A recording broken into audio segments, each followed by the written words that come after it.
How we looking? How we sounding? It says I'm live. Is it working though? Okay. I'm trying to find myself. Right. Oh, okay. I Right. see myself. All right, good. Hi, guys. We meet here every Friday evening. My name is Tara Devlin, and this is our 8:30 p.m. Friday night gathering of normal people slash patriots slash progressives. And yeah, there I am, right? And let's see, we're on the right side of history, decency, dignity, democracy, humanity. I'm like in a weird mood tonight, so I'm very happy to report that Ellie Leonard will be calling in around 9:30, 9:15, 9:30. So she's going to help me. We're going to break down some of the things that came out today about the Epstein files, which one of which is that Elon Musk not only rode the plane but went to the island. Gee, and we all know what went on the island, all right? Regardless of what that horrible, disgusting woman, Ghislaine Maxwell, wants us to forget. So, in the meantime, let's see. Let me do some housekeeping. Thank you for hanging out. If you're new, is everything sounding okay? It's hard. I can't hear myself in my headphones. Let me know how it sounds. And thank you, Jim, for hanging out, being a moderator, and also being a moderator on the Tara Show every Tuesday and Thursday at 2 p.m. Eastern Time on the Political Voices Network. So it sounds good. Okay, thank you guys. Thank you guys. And if you can, please become a patron, patreon.com/Tara Devlin. Because got to keep the show going and growing. So if not, I don't know. Maybe I'll just F off and get F off to Ireland like what's her face did? What's her name? What's her friggin' face is her friggin' face and her name is escaping me now. Rosie O'Donnell. Yeah, yeah, that kind of annoys me, We all have to stay here, but Rosie O'Donnell gets to F off to Ireland. Now I understand, I guess. I'm not a target of Trump like that, like she was. But it still irritates me because I would like to, I guess, maybe F off to Ireland myself.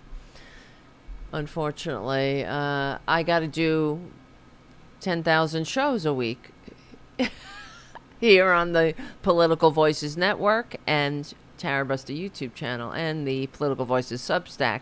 And thank you, Charlie from APS Radio News, for being a great guy, being a great friend. Your support, your emotional support, your support of the community cats, and your encouragement of my very low spirits lately. I don't know, I have low spirits because a lot of shit's going on. As you know, oh wait, what is going on with my headset? It really sounds like crap.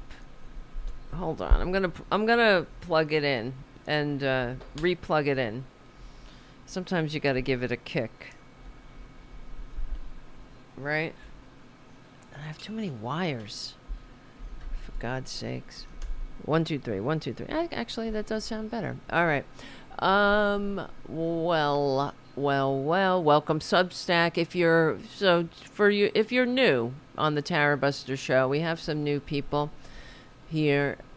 Because of Substack, because of the Political Voices Network, there will be music cues in the show. That's because this show is also rebroadcast on Progressive Voices, on the Progressive Voices app on Sundays.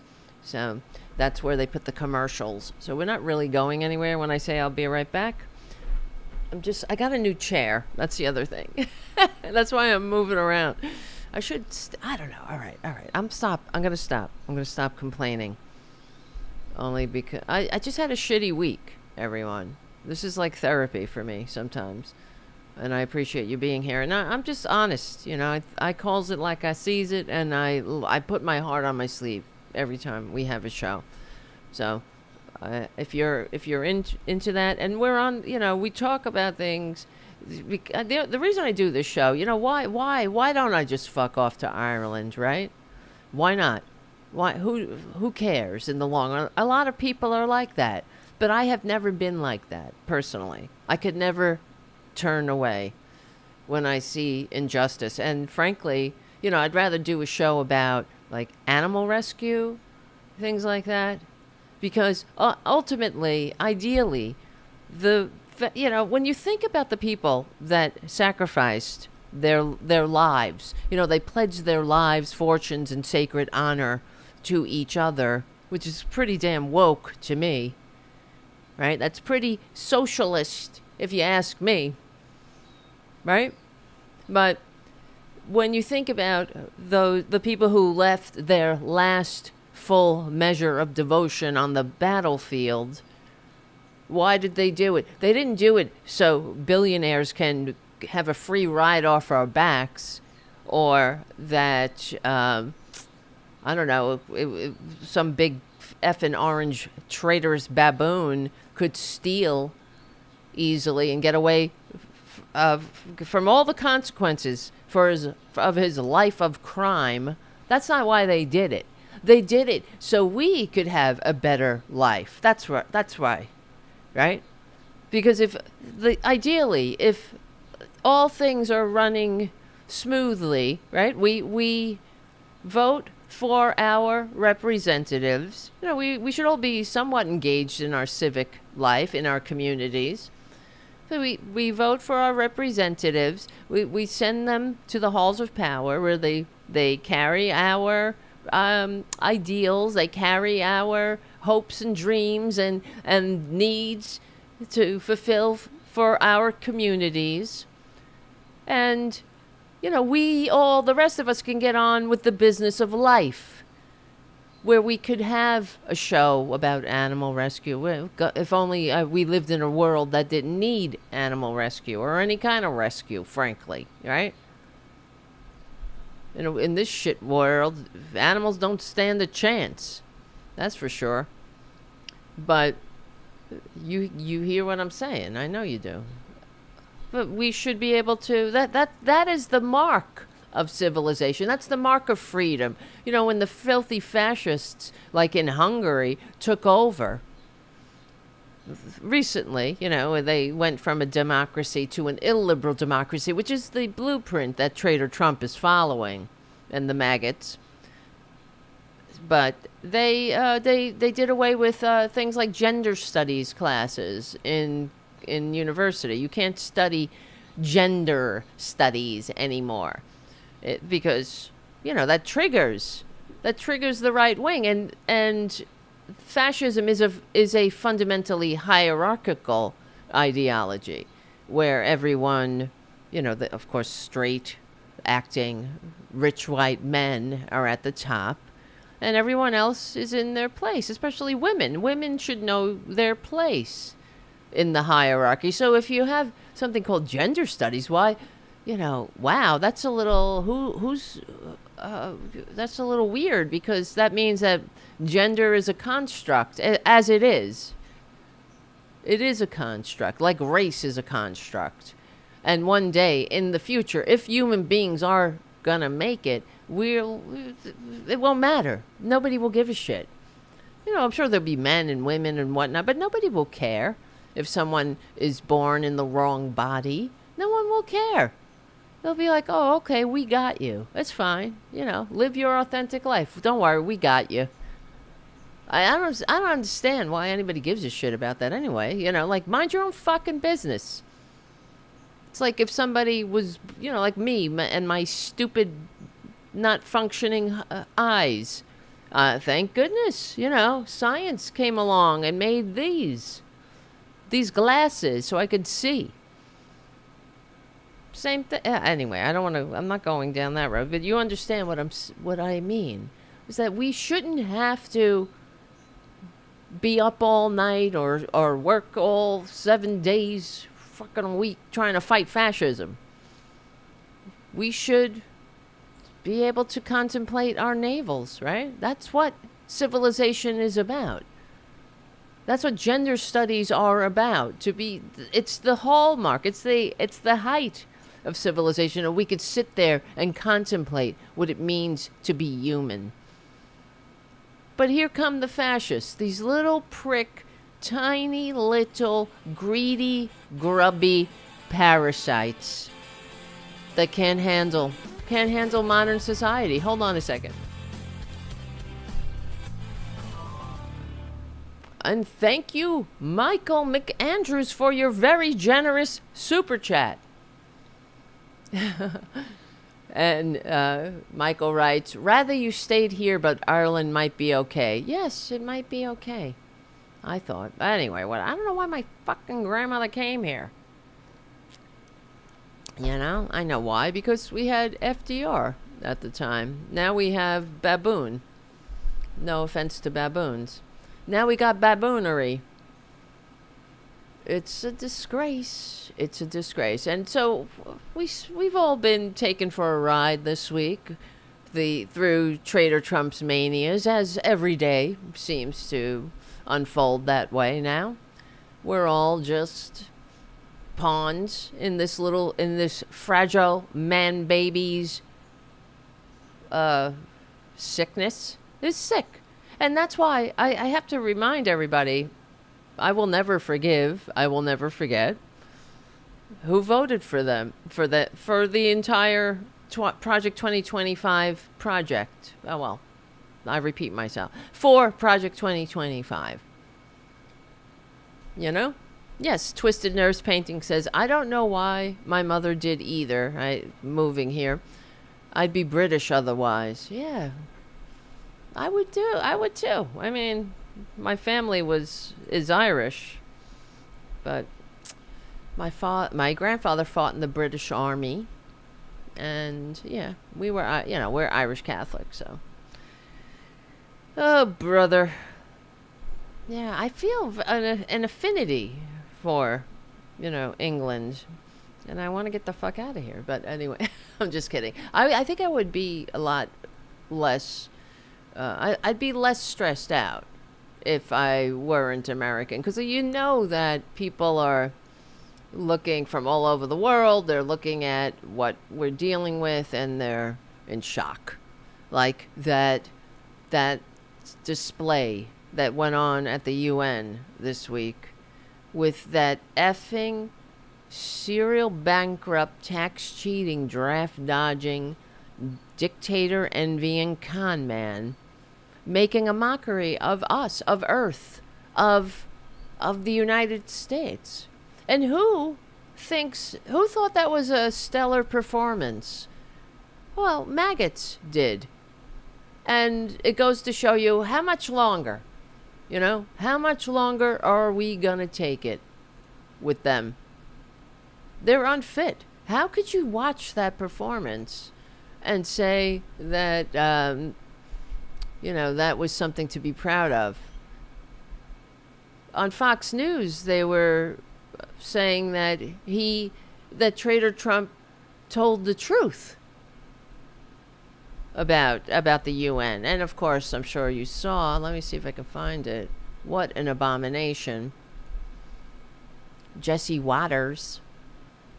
If there's somebody more, legally and peacefully punchable than Jesse Waters, I don't know who is. He's a disgrace too. His mother hates him. His mother is embarrassed by him. Wait, let's see. But hold on. Waters, United Nations. Unbelievable. Let me play this. Hold on a second. Just getting... Where is it? Ugh. Look at that face. That smarmy face of white privilege. There it is. Story. What's going on with the escalator? What do you think? Yeah, they sabotaged. Escalator gate. Yeah. They sabotaged. They hurt the first lady. Oh, fuck off. Trump would have fallen and he would have gotten back up. Yes, because he's such a manly man. Trump would have fallen and he would have gotten back up. Yes, we don't have to worry about him. He's so strong. This bitch. He's the weakest, tiniest baby going. The littlest baby, man-child titty baby. Who is still whining about the escalator being broken or stopping. So just walk up the stairs, you know? I mean, this is what maggots are about. If this doesn't tell you who the maggots are, I don't know what does. They are whiny little bitches. You know what would have happened if this were Joe Biden and the elevators stopped at the UN? I just have to move this a little, this camera. We wouldn't have heard about it. He would have just continued walking up the fucking stairs, as anybody does. You don't have to make a federal case out of it, do you? Only if you're the most privileged man baby on earth, right? Like a privileged little bitch. Maybe we should carry you in a litter, my lord. Oh, we'll get there, I'm sure. They would have blamed it on his rhetoric. And then they sabotaged Really? What the is that? teleprompter. Yeah. I mean, this. They sabotage the teleprompter. Everyone is picking on them, aren't they? He was supposed to speak for 15 minutes, Trader Trump, but he went on for over 45 minutes about nothing. A rambling old cooter at the bar. Old kook, right? This old cracker at the end of the bar, whining about the good old days when he could say the N-word. Whining about how it used to be, how horrible.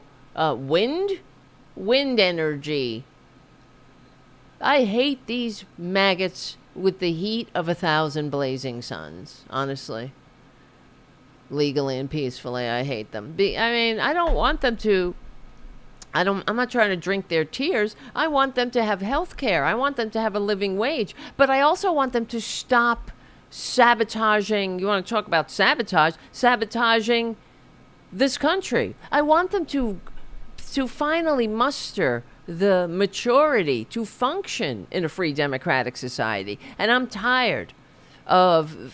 tired of it. You know, earlier today, when I was watching the corporate media, and I should have grabbed it. I should have grabbed the clip.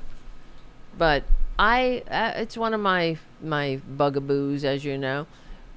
When I was watching MSNBC, Katie Tur, and she had a guest on, and this guest was just some normal reporter, and she actually said, because they were talking about the shutdown and things, the government shutdown, and instead of calling the Democratic Party the Democratic Party, she called it the Democrat Party.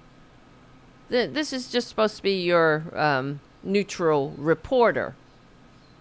And it just goes to show you how much Republican rhetoric has infiltrated the American zeitgeist, the American lexicon, let's say. That's the better word. Because, you know, she thought it was the name of the party. She actually said it like she thought it was the name of the party. She's a younger person, probably newer in her career as a journalist, and she got on MSNBC. She, you know, hey, Ma, watch me at 4 o'clock. I'm on MSNBC, or 3 o'clock, whatever time it was. I'm moving on up in the world. Democrat Party. Yes, he's going to blame the Democrat Party about blah, blah, blah, blah. This is the failure of corporate media about the democratic message, and that's why I'm here. That's why I'm here instead of resting, right? I could be kicking my feet up and, you know, scrolling how to emigrate to Ireland, for fuck's sake. I don't know. Maybe she was a Republican. Maybe. Michael on the chat. But it was shocking. But it's not, see, it's not unexpected. Because this is what they do. I've heard it before. And yes, of course, Katie didn't say anything. They don't, none of them ever do. They don't push back. And you know why? It's because the Democrats don't push back. You almost can't blame the corporate media mouthpiece because, I mean, if the Democrats won't stand up for their own name, why should it be up to the pundits to do it? But as we see, the fact is, the reason we're falling to authoritarianism is because of the failure of the corporate media. But it's also the failure of the entire system. And I've said it for years, we have a billionaire problem. America has a billionaire problem. And, I was playing this stupid video. Do we really need to see the video? Oh, wait, let's just play it. It's because I always do that. I get distracted. To do is either leave the UN or we need to bomb it. Can you believe this shit? Could you imagine? And then they sabotage the teleprompter. Yeah. I mean, this is an insurrection. It's fuck And you, what we need Jesse to do Waters, you is either traitor. Leave the UN, You or traitor. we need to bomb it. It's in New York, though, right? Yeah, it Could be is. some fallout there. Yeah, yeah. All right. Maybe gas it. No. Let's not do Don't it. gas it. Okay. Gas But we need it. to destroy it. Maybe just. Can we demolish the building? We could turn it Have Piece of everybody shit. leave and then we'll demolish the You building. filthy into affordable fucking Okay. piece of That's shit. what you do, affordable housing. No, I don't like that. I like nice sky rises, Dana. Yeah, because Expensive you're a piece of condominiums. shit, There's a and nice river from there. when the lights this go is out, I get absolutely Jesse Waters, unacceptable, okay? and I hope they get to Legally the and bottom of peacefully. it, and I hope they really injure emotionally the people that did it. Emotionally. Well, it was what happened was one of Trump's videographers, because we can't miss a minute of that baboon, of the baboon antics. Can't miss a minute. Got to go down in history. Got to record it all for future generations to unpack as we look at, same way we look at videos of Hitler. But Jesse Waters, this is why Republicans are disgusting. The UN was created as in the aftermath of World War II. Right? Wait, hold on. Where's my... And they hate the UN because it promotes peace. It promotes cooperation, humanity. FDR had, even though he was already passed away, but he had a hand in creating the United Nations. It was in his spirit. In fact, Ban Ki-moon said that the United Nations Secretary General said that no single person was more instrumental in founding the United Nations than FDR. He had the vision, he helped develop the plans, and he even gave us our name. He said that during the park's opening. And it's really touching. I live in Queens. Sometimes I'll ride my bike to Four Freedoms Park, and it's on Roosevelt Island, right across the river from the United Nations. There's a statue of FDR in the park, and it's and when you stand there and you read the Four Freedoms, it makes you want to weep now of how far we've come. And in fact, and let me pull the Four Freedoms up.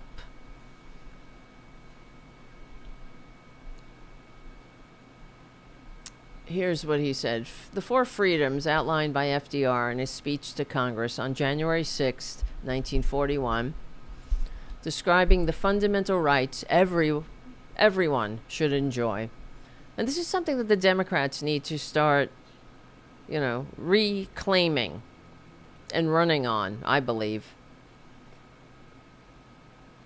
And FDR said, in future days, which we seek to make secure, we seek to make secure by fighting fascism, by fighting a disgusting I'm struggling not to use the word pig because I like pigs, but and they contribute to humanity, not like fascists.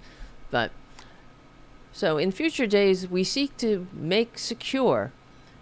We look forward to a world founded upon 4 essential human freedoms. The first is freedom of speech and expression everywhere in the world. The second is freedom of every person to worship God in his own way everywhere in the world. The third is the freedom from want, which translated into world terms means economic understandings which will secure to every nation a healthy peacetime life for its inhabitants everywhere in the world. The fourth is freedom from fear, which translated into world terms means a worldwide reduction of armaments to such a point and in such a thorough fashion that no nation will be in a position to commit an act of physical aggression against any neighbor anywhere in the world. That is no vision of a distant millennium. It is a definitive basis for a kind of world attainable in our own time and in our generation. That kind of world is the very antithesis of the so-called new order of tyranny which the dictators seek to create with the crash of a bomb. Doesn't that make you want to weep? Thinking about how far we've come from a president that talks about economic security and peace and disarmament throughout the world to one that is so disgustingly small, so simple, so selfish, so fucking vile, so hateful, so divisive. And it only seems to hit those who vote for him. See, that's why the maggots vote for him. They like that about him. But it only seems to, they only see the light when something affects them directly. When their 4 freedoms are threatened. Their selfish 4 little freedoms for themselves are threatened. But everybody else can go pound sand. Everybody else could go, eat cake. And they'll drink your tears. They'll happily drink your tears. I'm so sick of the selfishness. And that's the problem. When we watch what we would drag through this week and every other week going forward and beyond is the fact that we have allowed our country to be poisoned by greed, by billionaires, by people like Jesse Waters, who paved the way with this propaganda. That's what Jesse Waters is. He, the greed is good guy. This is supposed to be funny, bitch. Is that supposed to be funny? It's always them. As long as they got theirs, right? They couldn't give a shit about anybody else. Watching Jesse Waters, listening to his vile poison, his venom. It really does make me sick, but worse, it makes everybody else sick. Everyone within the sound of his filthy, selfish, putrid voice. He gets on TV and says things like that. In front of the whole world, in front of his mother, he says things like that. She must be heartbroken and disappointed at how she failed to make someone so small, so just so vile, so selfish. And not only, it's not enough for him alone to be selfish. He wants to spread the poison, the greed, the I got mine, sucks to be you. Fuck you, America. That's what he's saying. America for the rich. America for the few. Not e pluribus unum. Fuck that. All those suckers and losers who left their full measure of devotion on the battlefield, oh well. Jesse Waters he never wore the uniform of the country. He never sacrificed lunch, much less anything, for any other fellow American. These pricks, these putrid, vile pricks, I swear, they have poisoned us for too long. They should all be ashamed. Hold on, this is Tara Devlin. I'll be right back. I mean, don't you think they should be ashamed? How do you say things like that in front of the world and get paid millions of dollars to do it? Oh, I'm listening to this. I thank you, Jim. Fuck 'em. Fuck you, eBay Listen to Music, who writes on the chat, thanks to billionaires, I make a great living working from home. Well, why don't you beg a billionaire to trickle on you? Keep your mouth open. Maybe they'll get some in your mouth. See, it's suckers like that. It's not thanks to billionaires, you dumb bitch, because you're nothing to them. And guess what? All over the world, people make great livings. And they also get a fair share of the profit that their labor makes possible. You dumb bitch. You fucking stupid serf. What can you offer? I'm not offering shit. You dumb bitch. I'm offering a life that our grandparents thought was their American birthright. That we all get to make a decent middle-class life. And we don't have to scrape and scrimp and be and genuflect to the few at the top. You like that system? Fuck off to Saudi Arabia. I'm so sick of these sycophants who think that I did myself, right? Well, they turn on the tap. They drink their coffee out of water that's inspected by people, by us, by we the people. They drive on roads that were built by we the people. He's on this fucking internet machine writing all kinds of bullshit, hoping that a billionaire trickles in his fucking stupid mouth. Paid for by government research and development. Made possible by research and development. Guess what, too? In all over the world, they don't pay top dollar for internet. They pay, it's like there's actual competition and things because there's regulation. Here in the United States, we pay for more, we get less, and then we have idiots like eBay from home bullshit. Listen to music. I mean, just buying this bullshit.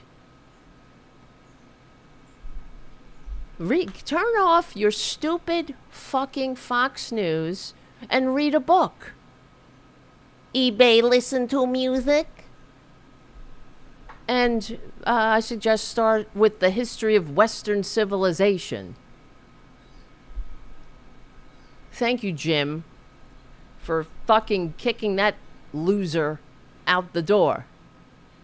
Because they're all losers, Hey, they think that a middle class was created because billionaires felt like trickling it on them. And it's the prime example. I had a friend who, I still have this friend, and he was a big Republican, okay? And this was years ago. He was a VP in the music industry and made a lot of money and, was hanging out with the celebs and shit and record labels. It was an independent record label. And as we know, the record industry went through a big transformation. He ended up, all of these independent record labels that he was, big chief of, all ended up folding. And now he's working in a supermarket, okay? So it happens. Things happen. And guess what? He went from big Republican to universal health care now. You live to be 60 years old, in the last half of your life, finally waking up to the fact that, it doesn't matter how hard you work. Sometimes there's not enough hours in the day to make to keep a roof over people's heads. If there's no regulation, if you're not being paid a living wage. So, in other countries, you make a living wage. You don't have to go on GoFundMe for medical care. Now, this is a person who hasn't been to a dentist in a long time now because can't afford it, doesn't go to the doctor, can't afford it, holding on to Medicare, hoping nothing serious happens. This is why this country, because of people like that, stupid fucking people like that who think that, I don't know what they think. They think that if they keep begging billionaires, it's going to get better for them. Well, maybe. I mean, and that's what I'm saying. Good on you. You're making a great living from home. That's because of a billionaire? So why can't other people make a great living doing other things? Why can't we have health care? How many billions does somebody fucking need? Why can't we have Social Security Administration where they pick up on the first ring? Or Veterans Administration? I bet you never served in uniform either, right? Suckers and losers and all, right? Fucking selfish pricks in this country. Stupid. Because they listen. They keep listening to the baboon, and they listen to Fox News. They listen to the likes of Jesse Waters. They think that their sociopathy, is being validated. And I guess it is by sick fucks like them who... And this is the sad part, is that nobody is saying that people can't make a decent living and work from home if they want to and all that other shit. But we're talking about fairness. We're talking about a system that regulates these corporations to, share the profit that labor makes possible in the first place. And there's enough for everyone's need, but not for everyone's greed, right? And like they're fine with their fellow Americans, not having decent lives. They don't give a shit. These people they haven't been raised right. That's what it's about. They should be ashamed of themselves. And because of the likes of Fox News and, the sickness that it just permeates maggotry, they just aren't being shamed. They're being validated. Thanks to a billionaire. Of course, it's very good. No, maybe no. Who's going to buy your stupid records from home or whatever the fuck you sell on eBay, dumb bitch, if no one has, disposable money to spend? You're going to sell, are you just servicing billionaires, you dumb bitch? I mean, these people it's called Stockholm Syndrome. But it's a failure of many factors. The corporate media, the education system that doesn't teach about this. They think that, people fought, bled, and died for things like an 8-hour workday. And that's another thing, This dumb bitch sitting at home. I work from home thanks to billionaires. Really? Because let's go back to the first Gilded Age. I wonder, if you'd be working from home thanks to billionaires in a fucking Carnegie steel mine where the life expectancy was the age of 40 and you didn't have a day off, not even for church. You slept in a company dorm and things like that. So you think that changed because thanks to billionaires. Why don't you go suck a billionaire's, trickle? Do you see what I'm saying? These people, thanks to billionaires, I have a weekend? Yeah, are you off the weekend? Did you work an 8-hour workday? Do people expect you to work every fucking day? Because the workday, the 888, that was another victory of the labor movement. That was unheard of before. So I mean, it's like, I doubt that unless you're a billionaire, I would imagine you must work. So, you work great living from home, and you take some time. You take that 8-hour day without even having the manners, the decency, the maturity to say thank you. Liberals, right? No one's expecting you to work all around every single fucking day, right? And other things, holidays, paid, thanks to billionaires. Oh, thanks, billionaires. God, the stupidity never stops. Never stops. Hold on a second. Thank you. Oh, thank you. Music just in time. Thank you, billionaires. There's the music. Thanks to a billionaire. There's the music. Really? Thanks to billionaires. And I wonder, who wrote the music? Or whatever the fuck you sell. Who? Did you write the music? Did Jeff Bezos write the books that he sold online that made him a billionaire? Or how about, did he drive every book to somebody's home? Did the people, want to buy those books because they could read, thanks to the fact that Jeff Bezos taught them to read? Or, I mean, it's like they want all the benefits of civilization, but none of the responsibilities we have to each other. They really are fucking tedious. Am I wrong? It's like tedious as fuck. Thank you, billionaires. No, not thank you, billionaires. Thank you, billionaires. We're living in the least upwardly mobile country.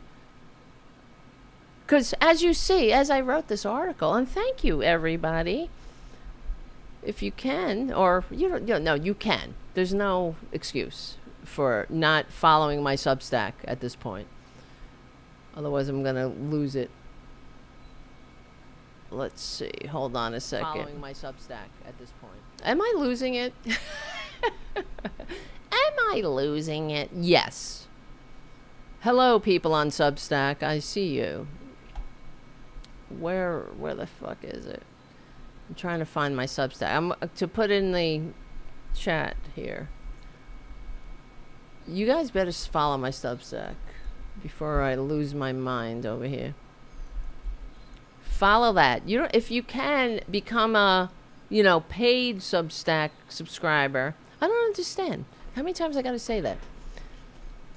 Or if you can, just become a free one. There's no excuse to not be a free subscriber. But paid subscribers will actually help the show keep going. Let me see. Hold on. I'm just looking at the time. Yes. Blow up the UN. Yeah, MAGA morons are really unbelievable. Aren't they? They're the worst. And billionaires, yeah, America has a billionaire problem. That's the thing. I'm just trying to... I wrote this thing. And I wrote many other things on Substack. And one of the things is that in every period where democracy fell to autocracy, billionaires, not billionaires, the corporations. It's the first time we really had billionaires. Soon there'll be a trillionaire. And there's no need for anybody to be a trillionaire. Hold on, Ellie's calling. Just in the nick of time, Ellie. I was losing my mind. Hold on a second. I don't know if you were listening in any way. Hold on, I gotta assign you to guest one. And then 1 second. Thank God you're here. Ellie. No one's ever said that to me before. That's sad. No, that's not. I don't believe it. I don't believe it. All right. That's Yes. Thank you, How are Ellie, ya? for calling. I'm not doing good. I'm not doing Yeah. good. I mean, I'm stressed. I'm very stressed out about life. And also, I just had somebody in the chat that really made me mad saying, like that thanks to billionaires, I work at home and I have a great life. So Are you I lost? just, Like what? I don't. Like, yeah, people like that show up on Substack. I'm like, do you know where you are? Like, did you right.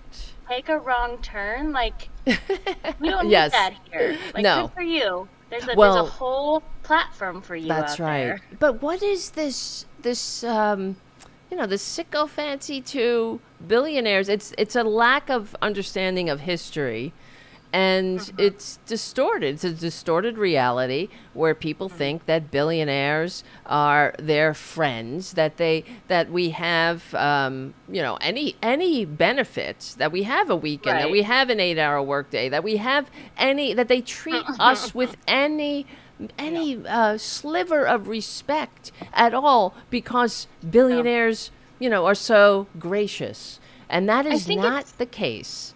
So I don't know if it's because they think they're going to be up there at some point, which Right.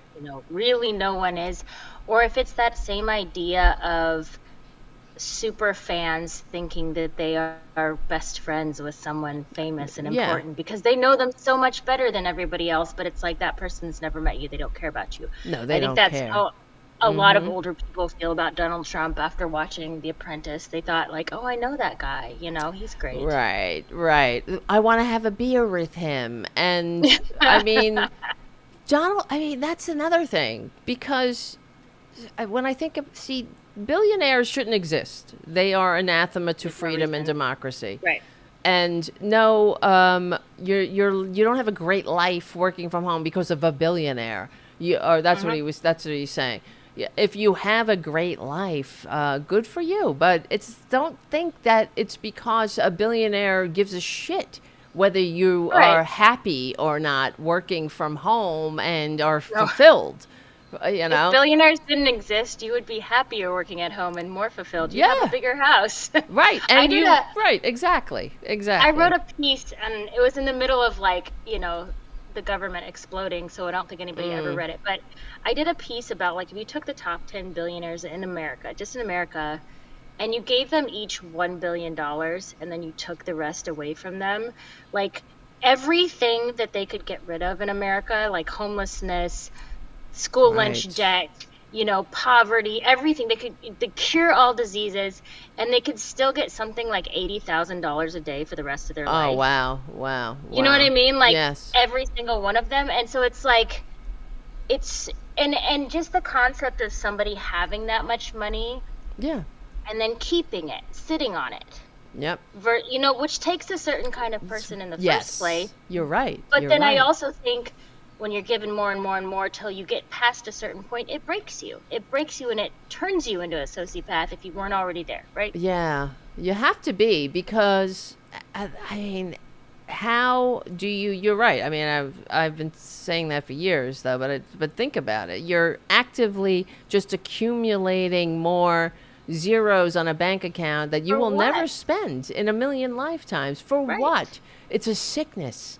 There's Yeah. sickness to Yeah. it. Just like somebody And hoarding newspapers or cats or whatever, or something. And I think there's people who are more susceptible to that kind of thing. I think a lot of people go into it as sociopaths, probably, Right. and that's how they can get to that point.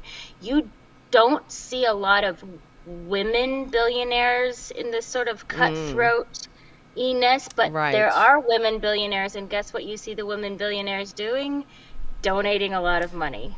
It's true. And you Yeah. don't hear about that kind of thing with with like Jeff Bezos and maybe we don't hear about all their donations, but we hear about some donations and they're not good. No, You know? we hear about them wanting, donating, or so-called, legally bribing politicians so they can make it easier for them to steal and accumulate more ill-gotten gains. That's what it's about. It is a sickness, but I mean that's fucked up. But also, just some asshole that is cool with this is so, I don't know. It really does make me sick. So that's what we're up against. Sick. Yeah. Really. Well, I mean, okay, I can only speak for myself, but I assume that most people have thought about, if I was ever somebody with X number of dollars, what would I do with my money? And part of that can be selfish. Like, we're all allowed to be a little selfish. I would like to go on a vacation every year. I'd like a nicer car.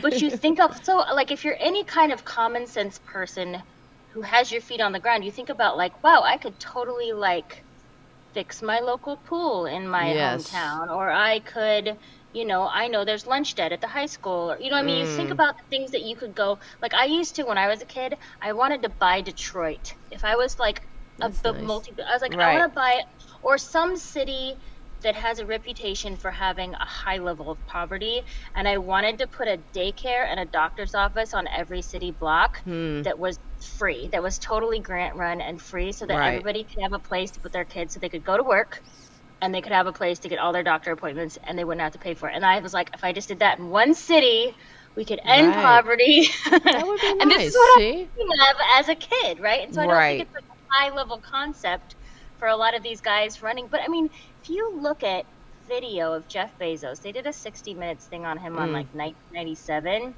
You see how money changes you. Like, you see how he has changed as a human, just in his interactions, in the way he speaks, in his mannerisms. And it changes you. It's dangerous stuff. It's not good. Well, he looks like he's really trying to live forever, that kind of thing, gross. Right? And but and this is exactly what, we're talking about, what I've been talking about for years, that there's no reason somebody should have $1 billion. There's no, and even though all that stuff is nice, and in fact, my partner on the Tara show, Tara Devlin, she was going on about how Taylor Swift gave money to something, some food bank, funded them for, time immemorial. Hold on a second, I hear the music. We will be right back with Ellie Leonard, which I didn't introduce when you called in. Hey, it's Christ. me. That's what it's like. It's fine. They'll be fine. It's like, it's on the screen. hey, They don't it's need me. it. I know. So Ellie Leonard is a writer known for your, I guess, Substack now, and your Blather, blah blah, blah blah things blah. that I blah blah about. Yes. And your Red Pencil Script, that's your Substack. So you should follow it, and it's great. It's amazing, and you do a lot of Epstein file stuff, which we will talk about in a minute, and all that. And you're great. That's all. And I feel like I'm having fun getting to know you a little bit. And thank you. You're a good person. I could feel it in my heart. We can all feel it. And I feel like I'm fooling all of you. Could you imagine? Oh God. Yeah. I'm no. Really a billionaire. right. But Dublin was talking about Taylor Swift, and that's wonderful. Giving money and whatever. And she got very I think offended, and I don't know. She was a little mad at me. Because I was like, okay, like, that's great, good for her. But we shouldn't live in a world that depends on the good graces of our betters, of our billionaire benefactors. No, first of all, we shouldn't have have food banks, right? Everybody should have food. But it's like what happened with Stephen Colbert, too. He did the same thing. And I love Stephen Colbert. He's a great guy. But and I'm not saying you shouldn't do it, because there's a need. Right. But what they should do is, he was funding his school. His elementary school needed money, so he made a big, giant donation. They had a big party about it, and that's great that he did that with his money. But we should not live in a world that where there should be no good schools or bad schools, and schools shouldn't have to find a rich benefactor. That is the system the founders fought a revolution to overthrow, where first of all, and that's the system we're going back to, thanks to Republicans, because that's what, and that is the truth, because they're dragging us back to the time the system the founders overthrew. I don't really know where they think they're taking us, because it's like before 1776. Yes, they're taking us to the Dark Ages. That's where they're taking us. Yeah. And I wrote an article about that too, because if you take their policies to their conclusion, you get Pakistan and and all these other shithole countries that really nobody wants to live in. And I mean shitholes in the way that people are suppressed, they have no freedom of speech. They are the rich eat up all, everything. It's no taxes on the rich. The military eats up all the budget. Church and state is intertwined. Women know their place. Gays are in the closet. There's no government schools, no social safety net. That's Pakistan. That's Pakistan. Yeah. And that's what Republicans want. So yeah. But well, it's interesting because if you look at when we left England and all of our complaints against, what was it, King George? Am I getting that right? I don't know. Yep. They had, I think, what was it, 27 grievances that they wrote into the Declaration of Independence. And if you read through those, they're so starkly the same as the grievances that we have right now, which is why we left and started an entirely new country. And I'm like, are we at that point in the cycle? Like, what would we do? We can't, are we going to start a new country, or are they going to start a new, like, what are we doing here? Because we've come full circle since we started this country. And yet, all these people are waving the Patriot flag, but it's like, but you didn't read it. And they don't know. Never read that, right? Yes. You didn't read the Declaration of Independence. You didn't read the Constitution. You keep talking about it, but have you read it? Because no, they haven't. They like the branding of America. They don't like the substance, and this is why we need to reclaim patriotism, because and why they have just decimated public education and such, because they don't want to teach what you're talking about. It's radical, it's revolutionary. The founders overthrew a king and an aristocracy. They say, oh, no taxes without representation. But, it's deeper than that. It was, they were students of the liberal age of enlightenment. They weren't progressives, but actually, I mean, like, of their day they were. They held, but that's why they can hold these views, to be self-evident. No, just kidding. But where they can where they can write all men are created equal and also own other human beings, while thinking of women as property. Yeah, they start to define. It becomes semantics. They say, all men are created equal, but we're going to define what men means. Yeah, but they thought, who belongs in that group. Yes, men naturally were white natural citizens, men. White men. Not that's what a man was. But they even still they wrote these incredibly progressive this incredibly progressive document that, when we start taking it at its word, at its literal meaning, and trying to expand the franchise, that's when the Republicans generally just want to throw the whole thing out, as we saw on January 6th. Which this past week, has it only been a week since Jimmy Kimmel was silenced for a minute? Yeah. It's so, I mean, how many times do we ask, how do we get here? Bang our heads against the wall. Like, it's like a comedy in the worst way, that everything they campaigned on being like virtuous about, freedom of speech and these release the Epstein files and all these things. Like I just want to be like, what it's like a dementia. It's like a dementia party. Like, you don't even hear the things you're saying. You don't remember what you were fighting for. I don't understand what they want. Like, what do you want? Right. At this point, it's true. What do you want? I think what average Joe Republicans want, is they want They want all right. They want people in their place. That's what they voted on. They thought that Trump. If you watch what's going on in Arkansas, I mean, where the farmers are now bugging out because they're losing their farms thanks to this baboon in the White House. No offense to baboons, but they want and they're petitioning their Republican legislatures or representatives to reinstate Biden's grants to make sure that they can keep their farms, right? I mean, but did they ever say thanks, Biden? No, when that was happening, blah blah blah. But they voted on hating trans people. That's crazy, like and that's what I mean. They want like this mythical past. That's why it's such a deception. It's so devious what Trump is.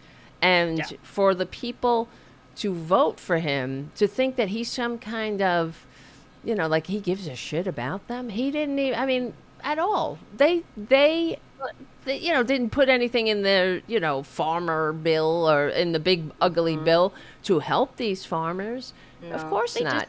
They don't care. It's because they only see like two political stances. They only see abortion and they're like, "Yay, we won abortion." And then they see the gay marriage trans, and like they can't see. They're just like, "I can only handle these two things because we're the party of family values, and those are my family values." And so they'll sit there, like my uncle will sit there and keep voting for Trump. Meanwhile, our family's wheat farm, every year we get like how much a bushel of wheat is worth. Wait, hold on a second. We'll be right back with Ellie Leonard. Red pencil script on Substack. And we're back with Ellie Leonard. You have a member of your family that has a farm? Okay. So our family generationally has owned a very large wheat farm in north central Montana. And when I was a kid, that was kind of like the family's legacy. Like all my uncles and my dad and everybody would go out and ride the combines, cut the wheat, sell the wheat. We'd toss it. They had these big, what are they called? Where you put the wheat, the big towers. Okay. And grain elevators. And then the train would take away the wheat. And that was the industry. Everybody's family out there worked in wheat. Right. And now it costs more to produce than you get from it, so you get subsidized by the government. And so now they pay you, it's called CRP, they pay you to not plant, they pay you to not seed the land because it's cheaper for them to seed their own land. Oh wow. And so in order to come up even, these people have to get these grants from the government. Well, guess what? The government's taking away all those grants. And so now like every year you get this update that tells you how much a bushel of wheat is worth, and it just goes down and down and down and down and down. And yet the family members now who've like bought out this land continue to vote for Trump over and over and over again. And it's like because of the two issues, right? The two issues that we can't see past. And meanwhile, we'll be pro-life over here, but we'll see them. We'll see children being harmed over here, but it's the babies. The babies are more innocent than the children, so we got to prioritize, right? And so it's just, and it's so much of like just sticking your head in the sand just for your own self-worth. I think of lots of family members that I have who probably couldn't hold a political conversation on any level because they just don't know, but they also don't want to know. Yeah. Right. And it's gotta be tough right now because when you've held on to something so with claws for so long, and then you start to realize that it wasn't that you're a dupe. There's pride involved. There's so much pride involved, and I think there's a lot of that going on all across the country right now where people are just like, oh shit. There's also, the social contagion and the group mentality, because I think a lot of them get their, identity and their community from being, a Trump a Trump supporter. But my mom used to sit down with her group. She had a group she met with every Wednesday, all her friends. They were oh, their you Bible poor study thing. group. Really? And I mean, they're great people, but like, Are they they? would get together and sit together and they would decide how to vote. I need to talk right? to They them. would get together. Right. Yeah. They would get together and they would decide how to vote. And I remember I'd always They ask her, like, why would. can't you decide that like by yourself? Why do you need a Who would group? decide? Like the group would decide? Yeah, How? they would get the group. They would just get together and make a decision as a group who they were going to vote for A, B, C, and D. And I remember saying, like, Mom, that's not a group. That's Do not they a ever? group thing. Do they ever vote? It's only Republicans, or Yeah. oh, geez. Yeah. I need to talk to them. See, this is the other thing that I say all the time, and I apologize to the long-suffering Tarabuster listeners, but that the Democrats have failed with the message for abortion because everybody can beat me to the punch. The abortion rate goes down under Democrats. That the fact is that if anybody truly pro-life should and would vote Democratic, because the abortion rate actually is lower goes way under down. Democrats. Yes, and the fact that the American people don't know that on the top of their heads is disgusting, and it's a failure. I did the math once. I did the math because the CDC has the abortion rate of every year since like the early, since Roe v. Wade. And so I literally did the math of what the ratio was going down from year to year to year. And it was lowest during Obama, like by a significant portion. Because they sex ed and contraception and birth control. Yeah, people. Wouldn't you rather people didn't get pregnant in the first place than to have to make the decision about where an adopted baby goes? And no. Like all the money that they're pouring into these anti-abortion messages, they could pour into teaching girls how to do self-defense, how to say no, boys how to protect themselves, how not, like no means no. Like these programs teach men and women when to do things because they want to and not because they're forced to and not because they're coerced to, and how to protect themselves so they don't have to make those decisions, right? It's so much easier to not have to make those decisions, and yet no one wants to talk about that. And when I was doing this, and now I wish I had these stats because I made a graph. It was very, very, super nerdy, but I had all the stats. But when this was during the first Trump administration, when he became president, they stopped reporting the abortion rates at the CDC. Oh, wow. And I remember just going like, of course, that's uncomfortable. I don't think I feel comfortable about that. So I have not since gone back. Oh, wow. Well, the right now, as you probably know, the abortion rate since they destroyed Roe, the abortion rate is up all over the country. Even with the maternal mortality rate is like skyrocketing, especially in non-white communities. Really, really high. And the STD rate is also exploding in red states. States with the highest STD rate, let's see, Mississippi, Louisiana, Georgia, South Carolina, and Alabama have the highest rate of STDs. And it's probably because they're not requiring kids to take the classes to teach them about those things. I was a kid who was pulled out of every single health class of my entire life. Really? And because your parents didn't want you to learn about it? Well, one parent in particular. One parent didn't say anything. But as a result, for my kids, I put them in everything. And, I said, inevitably, you're going to be somewhere that you learn something different than what you've learned at home. And so you come home and we talk about it. We have a conversation about it. We're not going to shield you from the world in hopes that you never figure it out. That's ridiculous. Like, the world exists. And so for me, here's, a little bit too much information, but here you go. So fine.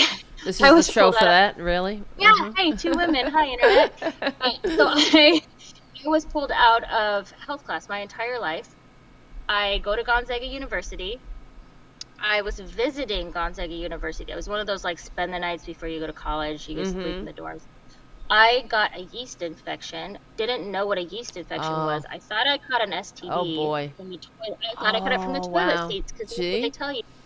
And I had it for a year because I was too afraid to tell anybody that I had it because I didn't know what it was. Yeah. Nobody had. And so I was like torturous for an entire year because I thought thank you for sharing that. Yeah. Yeah, I Good. thought Yeah. I'm gonna get in trouble. No one's gonna believe me that I didn't do something, right? And so this is what happens when you tell kids to just like don't learn, Right. ignore, right? They can't even recognize in college their own body parts, and Right. so they can't take care of themselves. They can't That's protect right. themselves. They can't choose the right prevention Isn't that methods when they sad, do right? want to have sex. Yeah, so for me, I mean, all that taught me was to just not do that with my kids. Like, I'm like, Yeah. let's have an open, safe space. You're That's gonna do great. things that I really don't like, You'll learn from my but we have, mistakes. Yeah, and that's good. right. And But your I parents' want you to, mistakes, right? Because I'm sure yes, your mother wanted you in her heart to be yeah. safe and happy and all that. Maybe not. Yeah, it I was a don't know. I lot don't know about your mom. pure. My mom Well, is just fucked up, so you know. it was a lot of like purity, a lot of the purity Oh stuff, and shit. like I'm sorry. that was the main reasoning behind it. Oh jeez. But I mean, but for me, it's like I have choices that I would make for my kids, but I can't make those choices, right? And nobody can make the choices for them but them. So I'm going to give them a safe space. I'm going to provide them with a foundation that I feel Right. is the best I can give them, and then they have to go out in the world and make their mistakes. And Right. I hope I'm someone that they can come back and be like, hey, I need help. Can you help me? Let's Right. talk about this, right? And not be like, I can't say anything. I'm going to have a yeast infection for a year, blah, blah, blah, blah. Right. You know, Right. there you Right. go. That's No, I hear you. No, I'm sorry that happened, but I'm glad that you know. big Friday night conversation. No, it's great. I thank you for sharing it because Yeah. people hear that they can relate to Mm-hmm. things like that. And Yeah. I had a fucked up childhood, so I get it. Mhm. Everything I learned on the street. I always say I should have been raised by a pack of wild dogs. Yeah. Then You I would've been would have better had, off. yeah, would have had some skills then, Yeah. would have had some Yeah. skills. Yeah. So, And yet here we are. You know. exactly on our shows, on our little Substacks and our, it's true You though. know. But now, I mean, I'm very, like you. I just kind of let it all out. Who cares, Yeah, in I the don't long have run. much of a filter. I don't. Like, I'll have a filter about other people's personal lives, Yes, but of mine, I'm course, just like, of here you course. go. Take it. Right, All because yours. I find that once you do that anyway, people relate, and you'd be surprised how many Yeah. will identify with that. That's for sure, and you help people too by I that. hope so. I You do. do, Yeah. you definitely do, because we're not alone. We're in this together. We're not, and no one is perfect, except for I guess Jesus and Trump. That's the other thing I can't stand about the Aren't Republicans. they the same? Aren't they the Well, that's same? true. That's It's true. 2005, Tara. Right. 2025. What Yeah, year is like it? get with the program here. Sorry. But yeah, no, but as far as this is why, doing the show. Wait, hold on. Here's the damn music. Wait, what time is it? I just got to check the music. Hold on. 9:45. This is Tara Devlin with Ellie Leonard, Red Pencil Script. We'll be right back on the other side. And we are back with Ellie Leonard, Red Pencil Script on Substack, and myself. I'm on Substack too. Please become a whatever subscriber. Please become a become a subscriber. whatever. Thank you. Please become all those things you need to become, and Yes. by clicking all the buttons. Everybody. I mean, I feel bad because everybody, wherever you go, you're being inundated with, do this, press this button, Please- subscribe. Please become a paid subscriber to Tara so that her cat can get better. I know. looking This at has the been going on, comments, right? You I saw love that? the comments with watching it. Oh, so sweet. Poor love thing, it. right? It's Love been a while. Like, he's been in that Yeah. cone for weeks now. It's lucky to It's be in the not cone. quite healed. It's taken a long time to heal. Yeah. And I think my vet honestly didn't do a good job. I like my Yeah. vet. I had him for many years. It's two vets. The older guy, he didn't do this one. He had Yeah. something removed on his shoulder, Okay. and but it's on the skin, and thankfully just the skin. So they were able to, like, he has some allergies. I don't know. That's what it ends up when they tested the thing, and it became infected.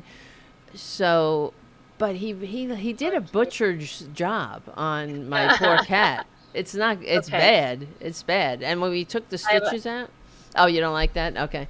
No, I was gonna say I have a story for you. Oh, really? Okay. This is okay. my crossover between my red and blue life. So I come from Montana originally, sort of originally.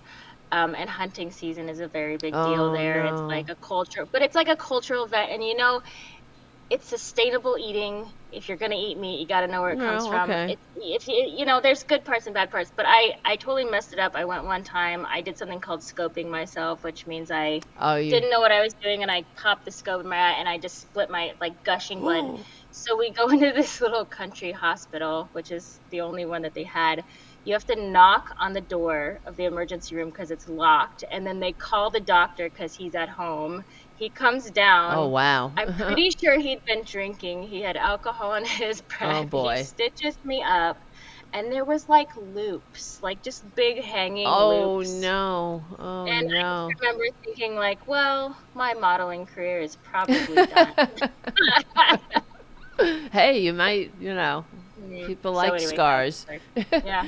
They're Yeah, very like distinctive. Distinctive scars, yes. Yes, well, he's going to have a pretty bad one, I think. Because when he took the stitches out that night, it started bleeding again. So I don't think it was quite ready to have the stitches out. So Oh, baby. I'm just The afraid. cone looks very cool, Kitty. Yeah, I mean, The raging cone. he gets to the, he every night he wants me to scratch his, and I do. I scratch his neck and stuff.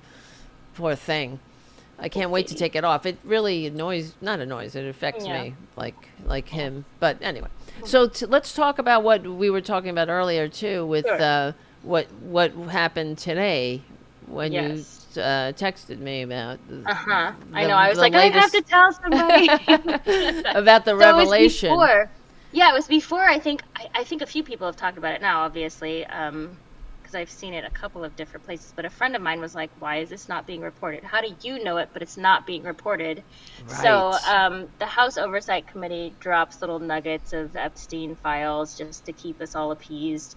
Sometimes they're good, sometimes they're totally lame, and just like, here's a page that's completely redacted and just blacked out. Today they dropped, what was it, maybe 7 to 10 pages, not very much, but it was Epstein's schedule, like his itinerary.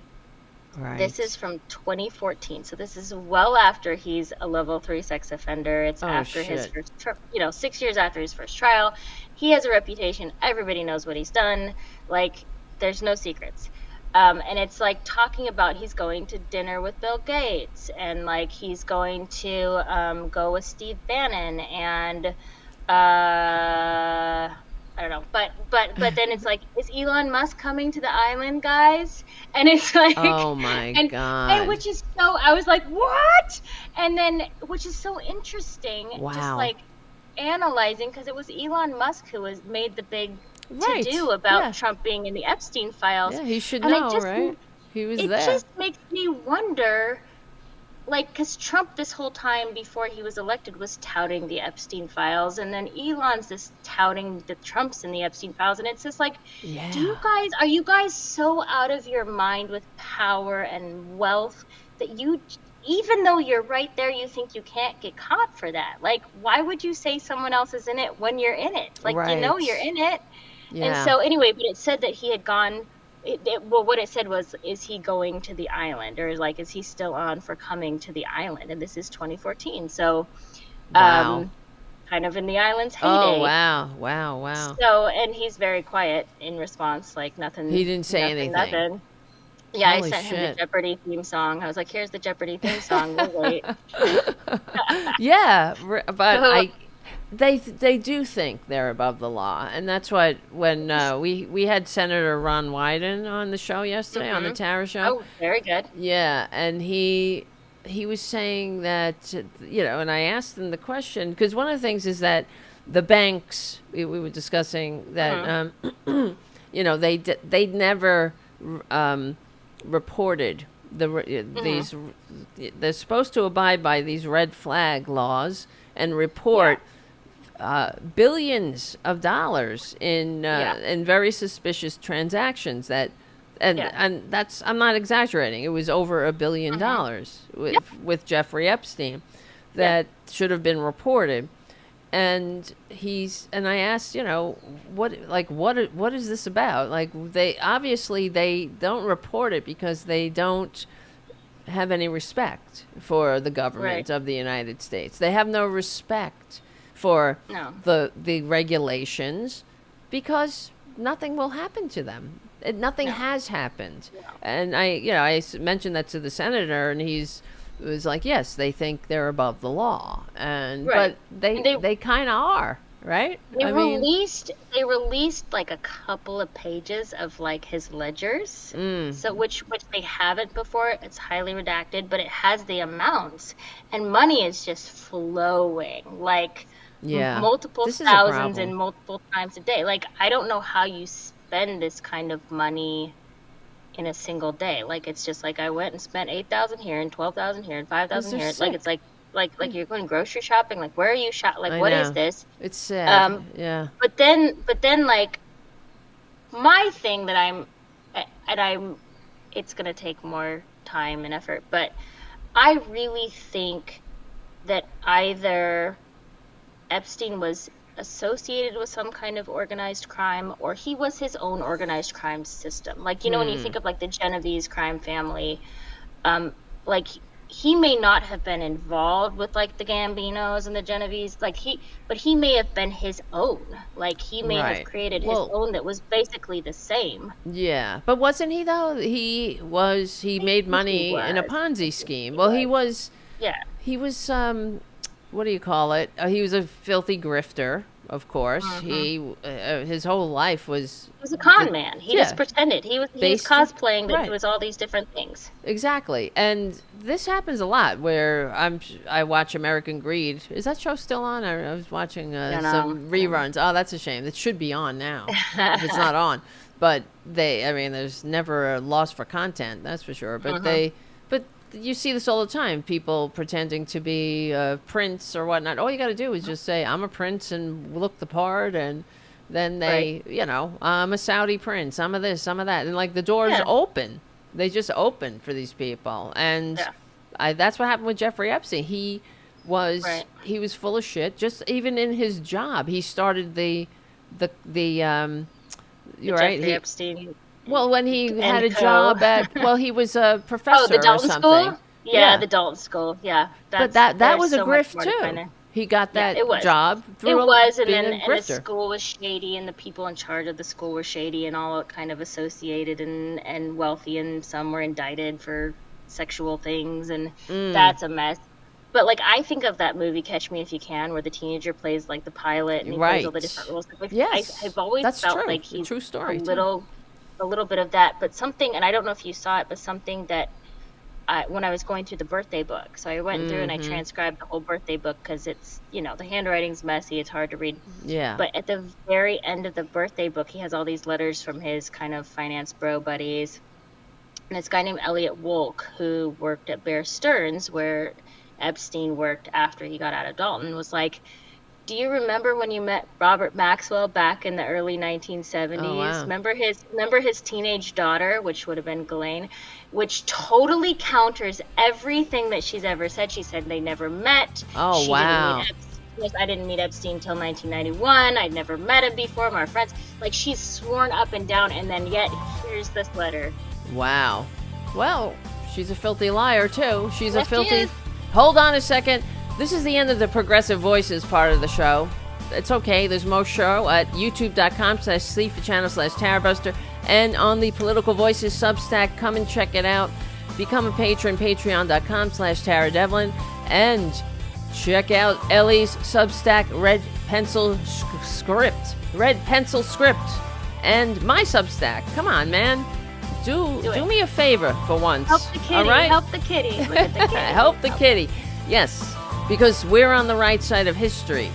We're on the right side of decency, dignity, democracy, humanity. We stick together, we win. I'll see you soon. Thank you, Charlie, from APS Radio News, too, for all you do to keep the show going and growing. And we're back. Ellie, all right. So, what a time to be alive to watch this. It's really disgusting, though. I'm so sick of it. I'm so sick of it and sick from it. You're hitting a bottom, and you're like, nope, there's a floor below the floor. Right. And you know what? When you were talking and saying, and then we were just when we were just having our discussion too about billionaires and everything else, it's like it really is these filthy, greedy men in charge that don't give a shit about anybody else but themselves. But everybody thinks that, I keep, not everybody thinks, but when I see some, I go on Leopards Eating My Face Reddit page for some fun every now and then. And there's, no shortage of women on there saying, I'll never vote for a woman. I'd never vote for a woman. Yeah. Like, why? These men are sick. They need not to be sick. So let's get some women. The entire U.S. is the abused spouse. Like, yes. It's like, yes. Keep hitting us, keep taking from us. We will still, no matter, to our dying day, we will be like, no, you don't understand. He's really a great guy. Right. You just no don't one will love him. me. That's like that guy in the chat, though. No one will love you like billionaires. I mean, it's so true. The whole tenet behind Christianity is to give to the poor, and you cannot take it with you. You cannot take it. What is it like? It's easier to put a camel through the eye of a needle than to take your wealth with you to heaven. Like, than to get it. No, it's to. It says hypocrisy. Yes. It says Jesus says it's easier to get through the eye of a needle than it is a camel to get through the eye of a needle than the rich to get into heaven. Not even you can't take it with you. It's like, you're not going to heaven. You're not going. Yeah, and it's just, but I mean, they haven't read that either. Like, all the things they stand for, they have not read. They have no knowledge of it. They make excuses for it. Are like trying to, it's, anyway. It's disgusting. It's disgusting. No, you're right. You're 100% correct. That's what's so frustrating. That's why John Fugelsang just wrote that book that's on the New York Times bestseller, thankfully, called The Separation of Church and Hate. It's a great title. And 100%, he's trying to reclaim this, Christianity from the Republicans who have no business ever having claimed it. What's his face? It's a T-shirt. Yes, Mike Johnson, like, who cares more about his son's masturbation habits than he does about whether, someone can get health care or have... it's just the basic concept of feeding the hungry, which is a metaphor for, health care, all these different things. It's the most love your neighbor and feed the poor are like the basics. Like, how much do you need? And we're not doing that. Like, as a country, we're doing the opposite. We're making enemies out of everybody, including our own people. They're telling you, be afraid of your own, be afraid of your neighbor, which is very historical. But then, like, we're telling people you got to work longer to get any kind of stamps. You have to work more hours. I'm sorry if you're 80 and you have one leg, you got to work 80 hours a week. You got to work. Like, it's so beyond me that this is... Yep. You got to learn the dignity of work. Democracy. Like, don't you know the dignity of work? That's what really drives me insane. The dignity of work. No one knows the dignity. Work will set you free. Isn't that on Auschwitz? Work will set you free. Mactic, what is that? Mactic Fry or whatever. Yeah. But yes, and this is what's so sad too. I wrote another article about this years ago, actually, about the Iroquois Confederacy and how I'm just trying to find it actually when we were talking. It was based on the Great Law of Peace. That the Constitution was in somewhat based on the Great Law of Peace of the 7 Iroquois tribes, and I'm trying to find this article because there was an interview with one of the tribal leaders that where let me see. Trying to find it, where they would pick it was a matrilineal society, but they had male chiefs that were picked by the females of the clans that would get together, and they had their meetings, and they would pick the chief, and and I'm just paraphrasing out of memory, but they said that because the women the women were the ones who raised the children, so they knew what kind of men they were picking, so if a child was selfish, they were out of the running. If they were, but they had to be, a good child, always helping others. That's what it sticks in my mind. Then they would be up for chiefhood, for being the chief. Yeah. And just think, could you imagine like Based that? on content of character. Right. Huh. Where you help others, where you think of others. And then in the Iroquois Confederacy, when they made group decisions, they would have to consider the seventh generation. How will this affect us 7 generations out? Right. They still do that. Yeah. Yeah. So, I mean, we can't even think of 7 minutes into the future. The second we start thinking of things as a society and how this helps other people, it automatically, the socialism conversation. Yeah, and that is pops up. just And people don't know what socialism means. They don't. They're like, oh, communism. Like, no, socialism. It's Socialism You're is social. like, You hear it. right, Yeah. it's like France requires everybody, not requires, they make work hours so that people can go home and have dinner with their families. That's right. They make work hours so that kids and families can go home and have lunch together. They have naps. Like, they have, their health care is paid for. Like, they still have plenty of money that they bring home from their paychecks. That's right. But everything's taken care of. And I was talking to somebody from Canada the other day, Wow. and I was explaining to them how much we paid for a medical bill, right? Like, Oh, for God. my Oh, no. daughter was in the hospital, and I was like, it's well over $1,000. And they're like, but wait, you have health insurance. How much do Right. you pay? And I was like, a few $100s a month. And they're like, why do you pay anything when you go to the hospital? And I'm like, because we still do. Yeah, Like, because there's a copay. You know why? Because the fucking Republicans Yeah. with health insurance. I mean, I hate this because this is like one Yeah. of my biggest things that I hope to see. We get universal health care before I die. At this point, I doubt it. Yeah. But the Republicans, like in Medicaid and whatnot, the reason you have to, even if you're on Medicaid, you have to pay and all this other shit, because the fucking Republicans will think that, or they had this skin in the game bullshit. Okay? If you didn't have skin in the game, then people would abuse the system. That's what they say. So, meaning, like, you're just a dumb bitch and, you don't know yourself. So if there's no consequences, you're just going to keep going to the doctor again and again and again, and you're going to abuse the system. So you have to have skin in the game, as if people already don't, have skin in the game. But, and they have no receipt. It's just another reflection of the disrespect they have for the American people. I call it the misconception, but it's not. It's the propaganda that people are going to the emergency room for, like, a headache, right? Yes. Which, you sit in an emergency room, and this is another thing they say, oh, in Canada, you'll die in the waiting room because you waited so long. No, in America, we still spend 6 to 8 hours in the emergency room. Like, we're not like jumping in ahead in the line. No, it's not like oh, God, I know. But it's the opposite. People are not going to the emergency room for small things because they have Medicaid. People are literally avoiding calling 911 and dying in their homes because they can't afford the ambulance or the bills that they know they're going to get.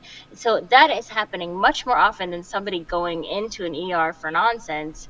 People are dying in their homes because they're afraid because they don't have enough money to pay a medical bill. Yeah. And that's awful. Like, we've thought about that. We've sat at home, with emergency situations going like, is this a 911? Is this really a 911 call? And because you go, okay, well, it's going to be where we live, it's a $1,500 ambulance ride. And then you have your emergency room. And then if you're, like in our case, our daughter she stayed overnight. So then that's a separate medical bill. Yep. And then while we were in the hospital, Aetna denied it, saying it was unnecessary. And I called the hospital. I'm like, why are they denying our claim? And they're like, we have no idea. We haven't even filed the claim. Wow. Like, yet they're all, you know what I mean? So it's like, it's such a messed up system that if you take away something like Medicaid so that people have at least some peace of mind. I mean, we used Medicaid for our kids for years because even with the amount that we made, it wasn't enough. Like we just Yep. didn't have enough. And it was very common. All the Yep. families we knew, Of course. at least had their kids on it. Their parents would have health insurance, You but gotta. it didn't cover these. Mm-hmm. So, but we would never go to the hospital. Like we avoided it unless somebody was just bleeding out, on the kitchen floor. Right. And they're like, oh, Wow. we gotta go to the hospital. So it's people are not wasting that money. They're not wasting food stamps, right? People go, oh, they're buying junk food, and like people are trying to survive. They're like trying to buy cheese and bread, Yep. and it's such a messed up system. And the guy that wrote the big beautiful bill, right? I know it Ugh. has other nicknames, right? Call it the Big guy that Ugly actually Bill. said- That's what we call it. Yeah. Right. But the guy that wrote it has one of the highest instances of people below the poverty line in his state Yeah. compared to anywhere else. The most people on Medicaid, the most people on food stamps, like Right. like eons higher than most other states. Yep. And it's like you wrote something to the detriment of your own people, and yet they will continue to vote for you. It's disgusting because they hate trans people. They hate gay people. They have Because been that matters. That Yeah. matters in that conversation, exactly. right? A trans person can't pee when they they'll have to hold it till they get home. So your kids don't have health care. So good luck. Congrats. So I have a conspiratorial question for you. Jumping Yes. back to I'm Please. sure you've had a show about Charlie Kirk and all that stuff. But Oh, okay. Yep. how do you feel about all of a sudden all the shooters are trans people or associated with Well, trans people? How do okay, you feel that's- about that? That's all of a sudden just kind of flipped the switch and now, That the shooters are trans people? or that it's even associated. Like it's never been. It's always been these incel. Oh, you mean like that 25-year-old some of them dudes. are trans people?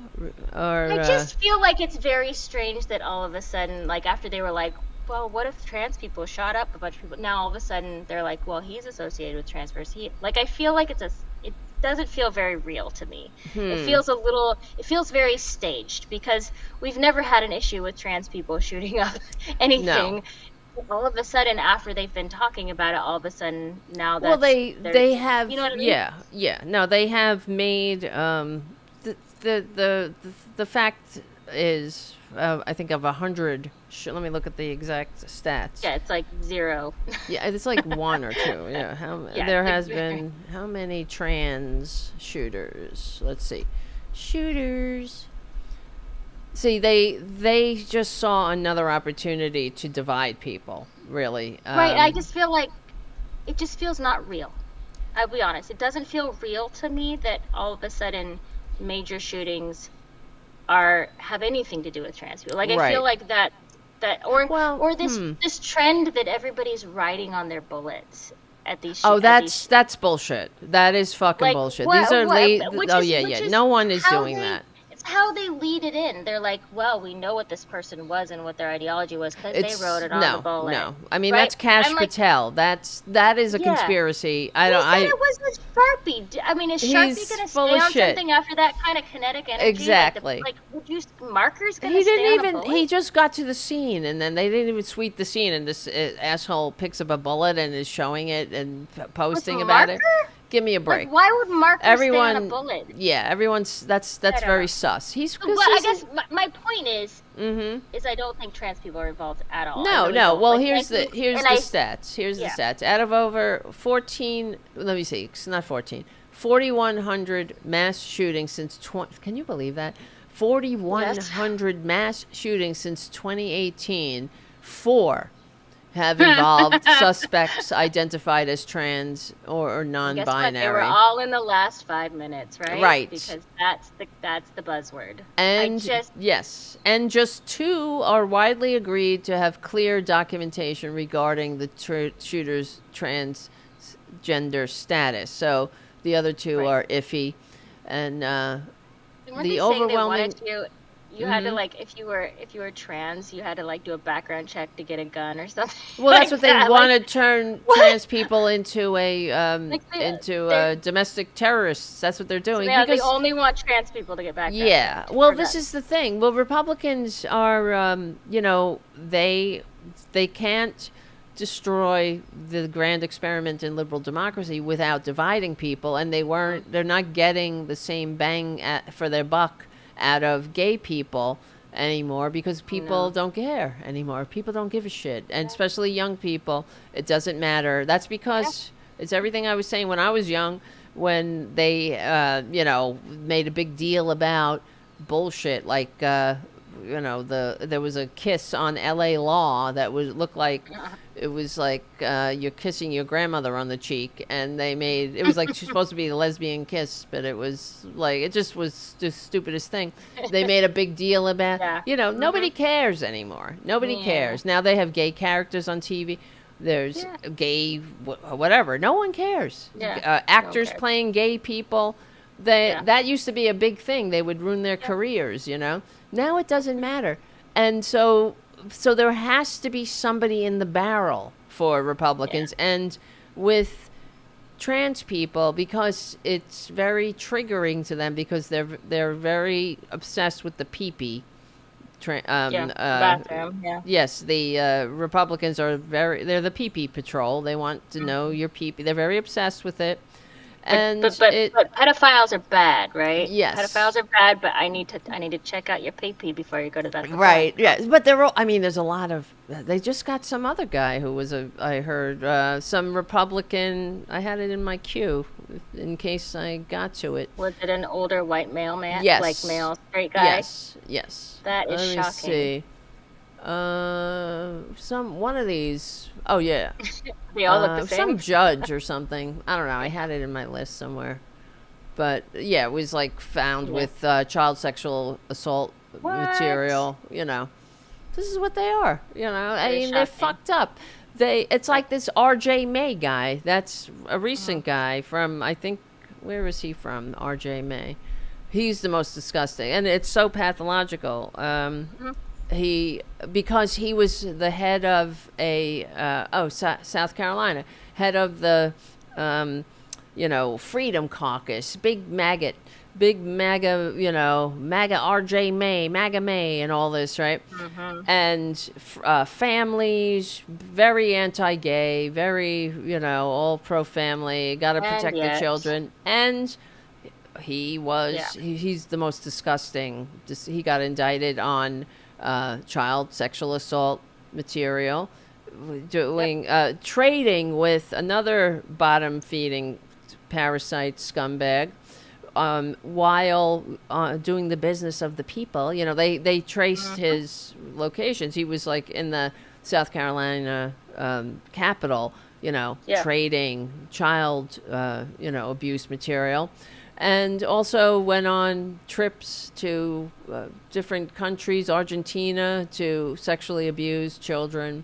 And I mean, he's a real champ. People do that a lot. Like you look at a lot of the Epstein stuff, and you go, oh, why? Oh goodness, all these women are from Eastern Europe. And That's right. Because it's like if I'm feeling a little bit of like tension here that I can't do this on my home turf, well, I can go there. That's what they do. And there are fewer rules, and then I can work this stuff out of my system in a place where no one's going to come after me. And he was like they know this because he videotaped it too. He would wear a GoPro when he was raping children in Argentina. And also, guess what? His screen name, the name that he used in the bottom feeding, child rape group that he was part of, was Joe Biden. Something number. Yeah. Because it's not me, it's not me, the Republican family value guy. Like, remember it's Joe Biden. All these things like that whole, like they're having such issue with the bathrooms. But remember when there was like that whole thing where like senators were going in the bathrooms and they were like tapping their toes under the stalls, and that was that was not trans. That was not trans people. That was. I have to say, I know a rather large group of trans people. I have. I am blessed to be in proximity with a large group of trans people who have taught me a lot. I have people in my family, and then I have people that I've worked with. Some of the safest people to be around, because not only are they just very focused on taking care of themselves and like managing and maneuvering day to day and figuring things out, but also they know they have a target on their back. Yeah. They will not steal a crumb of bread. Like they will not do anything because they're just trying to live Yeah. their lives and be left alone. So they don't want any kind of a spotlight on them. So you will Right. rarely find Wow. a person who is trans stepping out of line for any Of reason, because course. they don't want the God attention. help They them, want right? to completely be left alone. And so, like, the idea that there's some sort of like this It's sad. monster in society, Well, it's they're so, disgusting. It's the fact that and Republicans do that. historically, Yeah, yeah, and it's that they always been the white target. men. Right, and they're the ones that we should all be afraid of, and that's why when my nephew was little, and you have kids, you probably know too. I remember him telling me that in school when they were teaching them about stranger danger, that if they get lost to find a woman, if they Yeah, oh, get absolutely. lost in a mall or something, to go and ask a woman, specifically a woman, for help, because Yep. your chances are that you're not going Statistically, to your be odds are kidnapped. Yeah, you're Yeah. not going to be. But I found that interesting. Yeah, of course. Somebody But asked me once. They said, "Are there because like we have inherent, what is the wording? It's not inherent racism, but like inherent bias, right? Are there groups of people that would scare you more, that you would like inherently be more afraid Yeah. of?" And I said, "It's middle-aged white men with Coke bottle glasses. Like, terrify me, yeah. terrify me. Mustache, I will cross the street. Like." Mm-mm. It is that demographic. It is the Dateline of the 80s serial killer. Right. Like, Right. that demographic terrifies me. I will walk on the other side of the street every Right. time. Oh wow. Yeah. I mean, I'm not. And I love men. I mean, I'm gay, but that's why I have a lot of friends who are men. I know them as friends, and You're but like, I know also a guy. I know a guy, but I also I don't know. It's just realistic. There's a lot that Well, testosterone is a very yeah. sick. And if you, Not sick. Excuse me. That's the word. It does something. I think well, yeah, to you. there's aggression, but like if you talk to decent men who are good people, they Yeah. will tell you that yes, statistically, men are more inclined to have violence than a woman. That's just, I mean, Yep. if you can't not know that statistic, It's so just true. exists.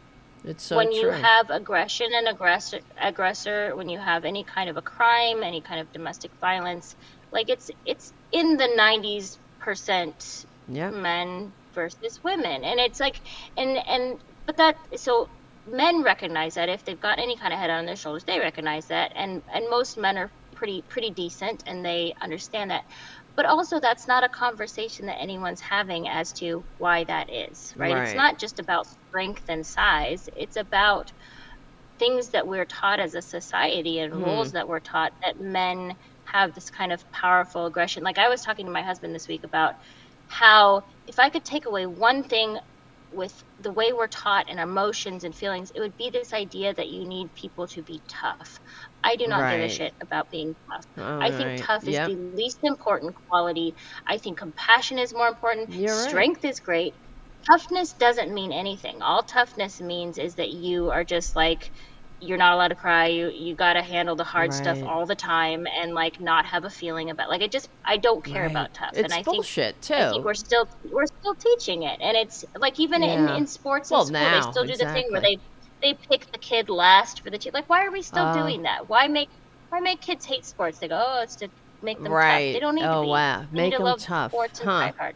Well, the Yeah, I hate compassion it. I'm though sorry. is, I believe, strength. It's more. It's stronger than anything. That's why Trump is the weakest little bitch going. If you Yeah, see, yeah. I was just watching video of Trump shaking Jim Comey's hand. When Yeah. he and he does that polling. You know how they do the polling in. Oh wait, and- was it Comey, or was it, because he did that once with Gavin Newsom? Oh yeah, too, they where do. Gavin They, would, like, he go does it back. all the time. Yeah, He did it yeah. with the French president and all that. All this bullshit, like domination.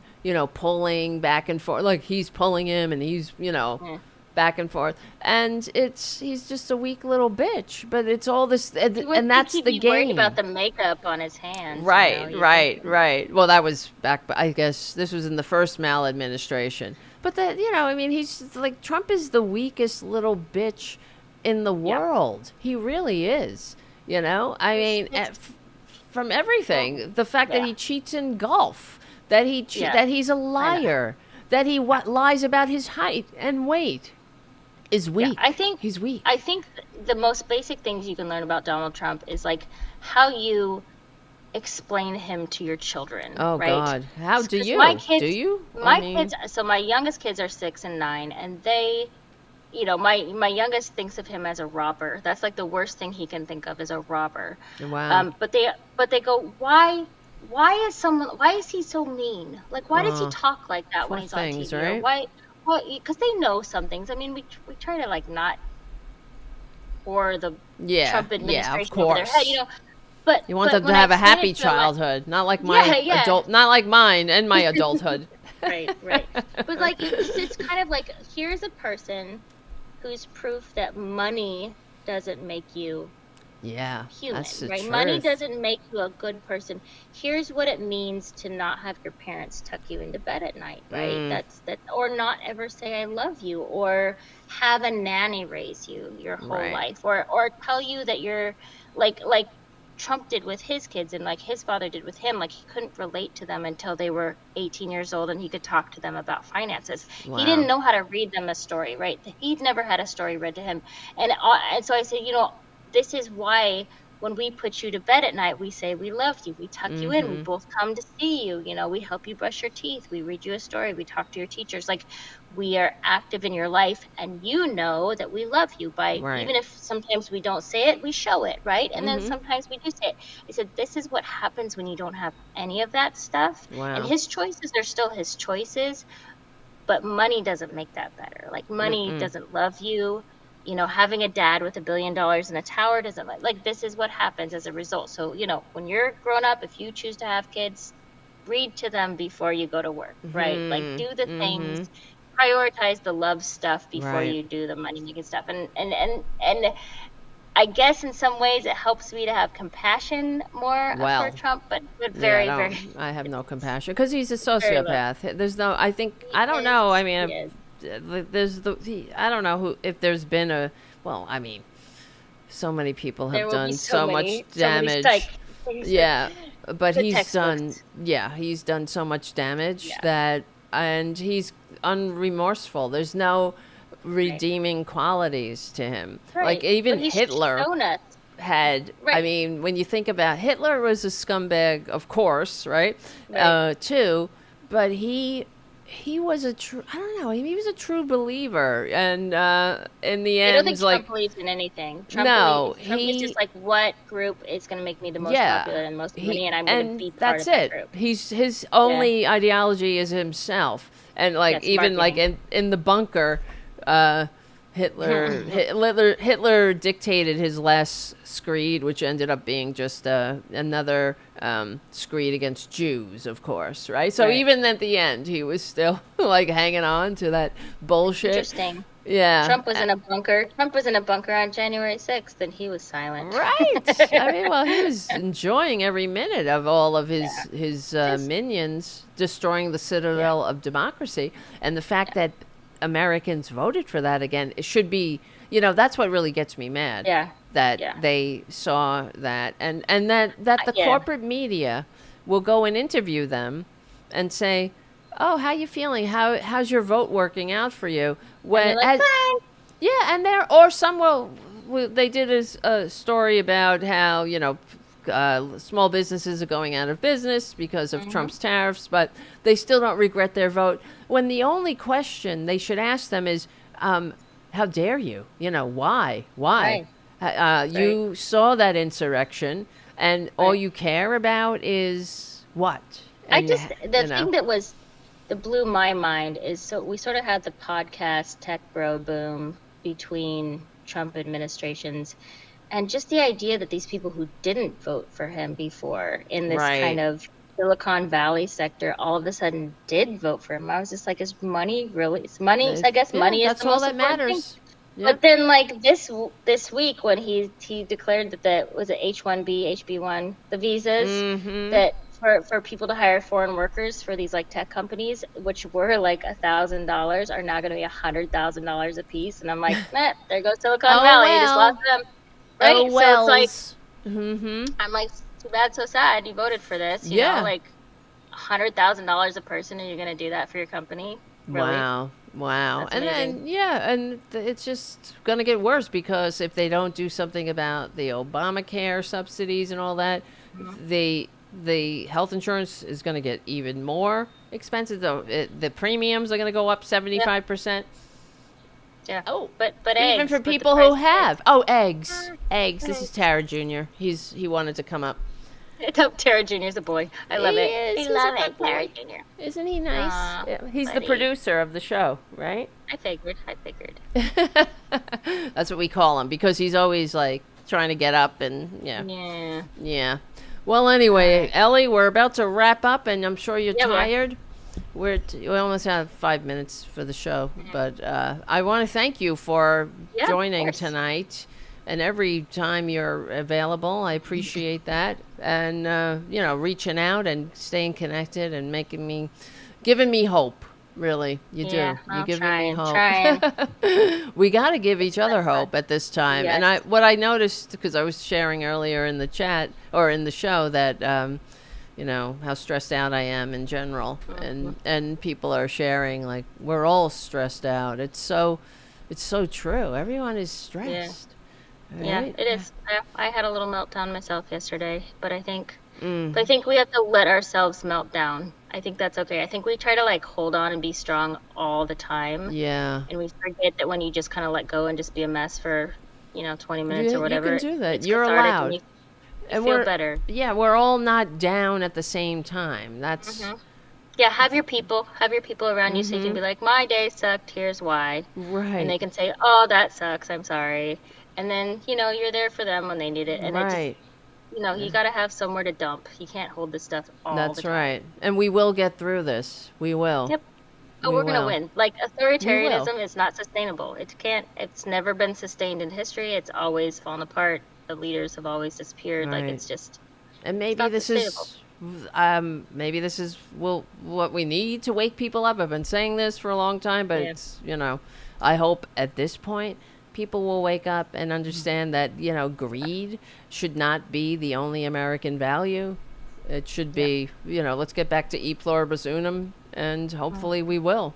And maybe I hope one day to see, like even with universal health care, the one of the reasons we don't have universal health care, I believe, is because of racism in this country and Yes. the fact that, we have to get to this notion that, we don't leave anybody behind. We are in this together. If if anybody can't get health care, then we're all vulnerable. Same thing Yeah. if people are being exploited, if people are hungry, if people, we can do this better. So, Yeah. all right. Yeah, a little bit. We can. Listen to me. Listen to me. Yeah. All right, Ellie, will. thank you for hanging out tonight.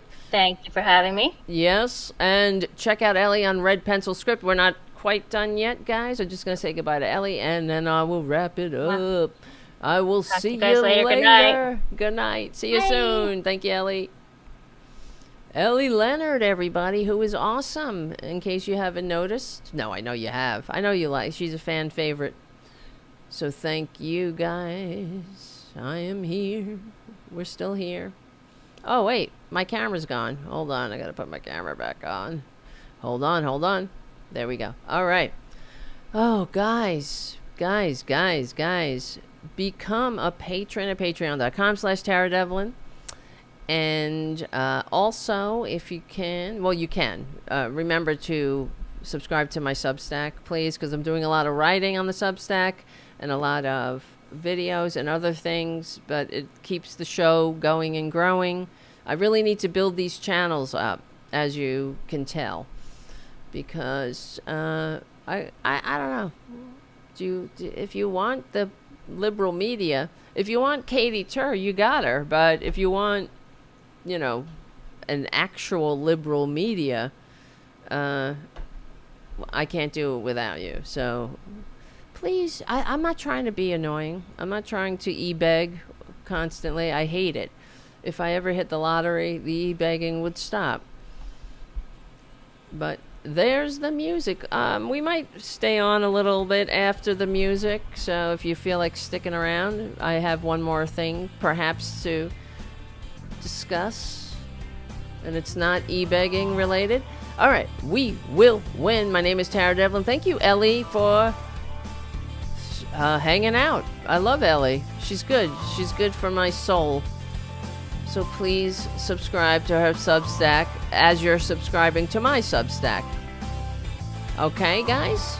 And thank you, Charlie, from APS Radio News, because you have been a long time supporter of the show, and it means a lot to me. So thank you. Oops, shit. I hit the wrong button and made the music very loud. So thank you, Charlie. APS Radio News. We stick together, we win. Also, remember the Tara Show every Tuesday and Thursday right here on the Political Voices Network. And also with myself and Tara Devlin. And I am on Wednesdays going to be on Hal Sparks' show, so that's good. Every Wednesday at noon. There was no show this week because Hal had he did stand up and he was tired. So he does a show like 5 times a day. I don't know how he does it. I have to talk to him. I need a pep talk. Guys, you understand. I am so grateful to you. And I've been very, you don't know. I've been hanging by a thread. Let's put it that way. I'm just sharing because I feel like I can. It's my show and I'll share if I want to. I just, whatever. We're all having a hard time. But, okay. Your feedback means a lot. Your notes mean a lot. So if you become a patron or if you subscribe to the Substack on Tarabuster at substack.com, as a paid subscriber, you can send me messages. We'll figure out some things to do together. How's that? Thank you, Robin, for your super chat. Good to see you again, too. And hugs to you, too, my friend. Thank you so much. Well, where was the other thing I wanted to get to for a second? I'm a little tired, but not tired enough to talk about the fact that where is it? It was that guy, that guy that licks billionaires' balls earlier in the show. That kind of made me mad, because that's what we're up against. Oh, there's 2 things actually. One of the things I wanted to just mention, that the government is now urgently asking hundreds of workers who were fired because of Elon Musk's Department of Gazillionaire extortion, that they're asking hundreds of them to return to work because, they actually matter. Things matter. People matter. People want services. Federal agencies apparently have found out that cutting so many staffers has impaired their ability to operate. And the fact that parasite, that filthy parasite who's exploded, I don't know how many rockets this year, billions of dollars of our taxpayer money just blowed up because he's a piece of shit and doesn't abide by safety rules, or, when it's not your money, you don't have skin in the game, right? He just blows up our dumb taxpayer money. What does he care? But I'm of the opinion that if this is a shining city on a hill, shouldn't we have agencies that function properly? Shouldn't our Social Security Administration be fully staffed with people who can answer your questions and facilitate your requests without having to hang on hold for all damn day? How about the IRS when you pay your taxes? Shouldn't somebody pick up on the first ring and answer your questions and get to your issues and help you without having to spend days and days? I had to deal with the IRS recently, not too long ago, And it was a long. I think I told you guys somebody stole my return. I don't know what happened. I had I got a letter in the mail that said I had overpaid my taxes. I don't know how that happened, but I was happy to get it. They said, we will be sending you a check in a couple of weeks, in about 6 weeks. And then 6 weeks came and went. Nothing arrived. A long time came and went. I'm like, what's going on with this check? And then I got to call somebody now, which was a good thing I did, because it ends up that somebody stole it. And I wouldn't have known if they hadn't sent me the letters prepping me and alerting me to the check that was supposedly coming. Someone signed my check, and I have direct deposit, but it was because of this one-off overpayment, apparently, that that they had to send it to me by a check. Because I asked, why didn't you just direct deposit it? And they said they can't for whatever reason, because Elon Musk have probably fucked it up. And so, somebody signed my name, signed it over to themselves and stole my money. And I said, I will help you prosecute these people. It was very annoying to see the way that they signed my name too. Not in any way that I would have signed it. It was like really irritating. It was like Tara Devlin, very deliberately, like a child did it or something. But the fact is, then I can't talk. It took days and days of on the phone for hours and hours and getting the runaround and honestly, it's a miracle. And this is before all of the shit that went on with Trader Trump. This is before Trader Trump was elected by the shameful dumbasses who voted for him, much to their eternal shame and ours. And but the point of the story, I didn't mean to go down that rabbit hole, down that memory lane, is that we should be able to deal with issues, and if you have to call the IRS or any government agency, that they pick up on the first ring and there's somebody there to help you, that you don't need the secret handshake or I don't even know. I can't even explain how I finally got somebody on the phone. It was a really mysterious, I don't know. At one point I thought a gnome was going to come out and ask me a riddle. And, hey, my cat just bit my hand for no good reason. So, yeah, but that's not a shining city on a hill, for fuck's sake. Don't you think a shining city on a hill is where we have shit that works? We have shit that functions. Our bureaucracy is fully staffed and functioning, and people who work there are happy. They're happy to have those jobs because they're good government jobs and they're union jobs, and there's benefits and retirement security, because that's what America's all about. I don't understand how that's so hard to accomplish here. Well, excuse me, let me answer my own question. It's because of propaganda. It's because of the propaganda of people like Jesse Waters, how we started the show, listening to him say how much he wants the UN to be blown up and how he wants it to be replaced with IRS, with higher, I'm just reading Twisted Nerves painting, writing, saying the IRS know him. But how he wants the UN to be blown up and replaced with luxury apartments, because, nobody is worthy of anything except people who live in luxury apartments, right? Not in Jesse Waters' world. In Jesse Waters' world, we're just serfs.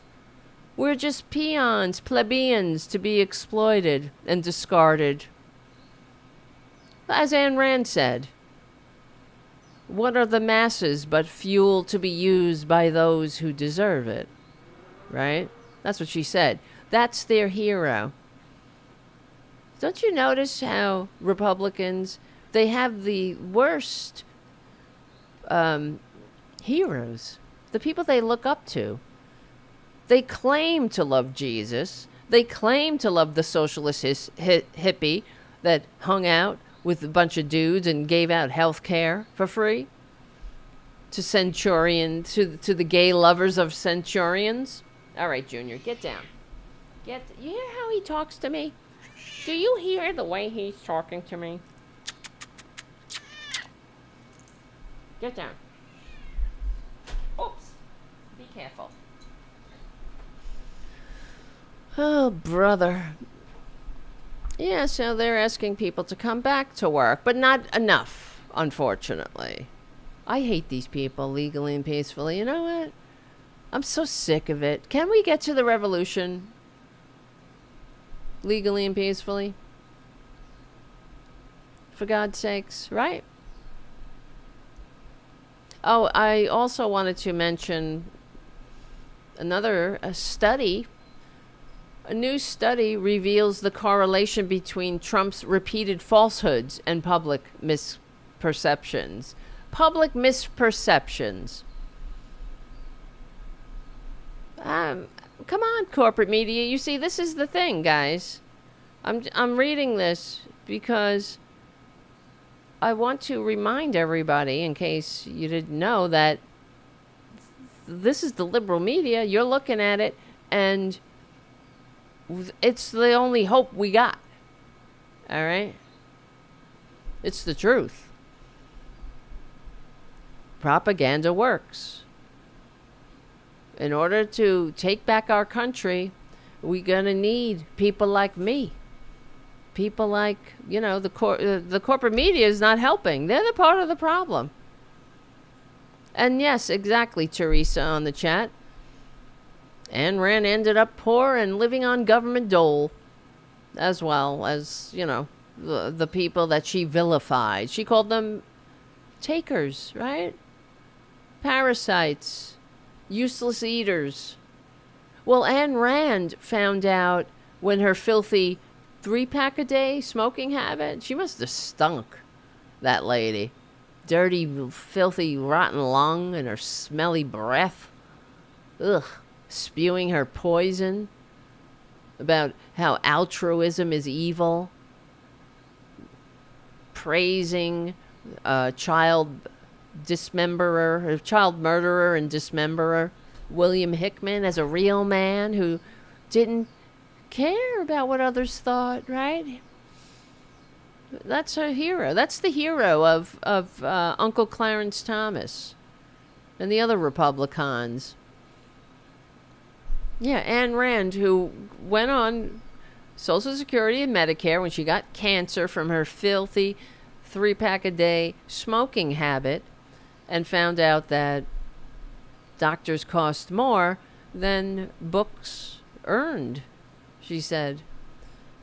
And wow, after years calling people on Medicaid and Social Security parasites, I didn't hear her apologize for that or say, "Wow, I'm a real dumb bitch." Did anybody? Is there any clips of that? Her on I know there are clips of Ayn Rand on various shows talking about altruism being evil and shit like that. Her and her pal, Alan Greenspan. Right? What was she on? Let's see. Ayn Rand. I hate this Ayn Rand. Like that's their philosopher. A sociopath. Somebody who has nothing but filth coming out of her mouth and can't even live up to her own philosophies, right? Can't even, take her philosophies for a ride. She can't even, they don't last the block. They don't make it around the block. They won't even last. They can't even last her own lifetime. She can't even stick by her own bullshit.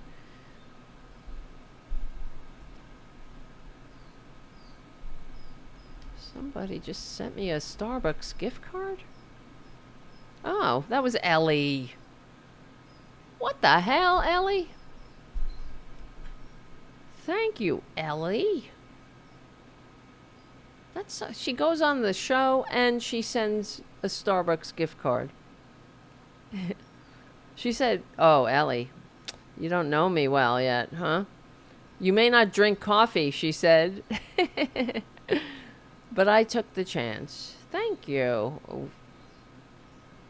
I drink coffee. I drink. I'm just responding. I should do the voice to text. I drink coffee all the time. Period. In fact, I'm drinking it now. At the tender time of almost 11 p.m. Eastern. Wow. That's so nice, right? People are nice. Not Republicans. Normal people are nice. Right? Ayn Rand's not nice. Look at her. Mike Wallace, that was who I was thinking of. When she was interviewed by Mike Wallace. Ew. Oh, I can't. Elon Musk says we are in an Atlas Shrugged scenario. Well, shrug. Then fucking shrug, please. Please, pretty, please. Please shrug. Shrug off. Shrug, please. Will these people shrug off already? Oh my God. Thank you, Teresa, for your super chat. And thank you, Michael, for your super chat. And Robin for your super chat. Oh, yeah. Atlas Shrugged. What a piece of shit. What a poorly written book. Like the poorly written... Well, like the poorly run red states. That's the other thing. And you see, we're just talking to Ellie as we were, and she was saying that her mom and her mom's friends get together and decide who they're going to vote for. Well, and that they voting about, the babies and shit.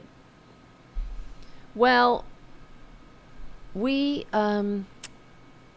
that's why what we're doing here is very important. It's really, I don't know. I guess you agree. That's why you're here. But I always agree. I always agree with myself. But no, that's not true. That's not true. I'm just kidding.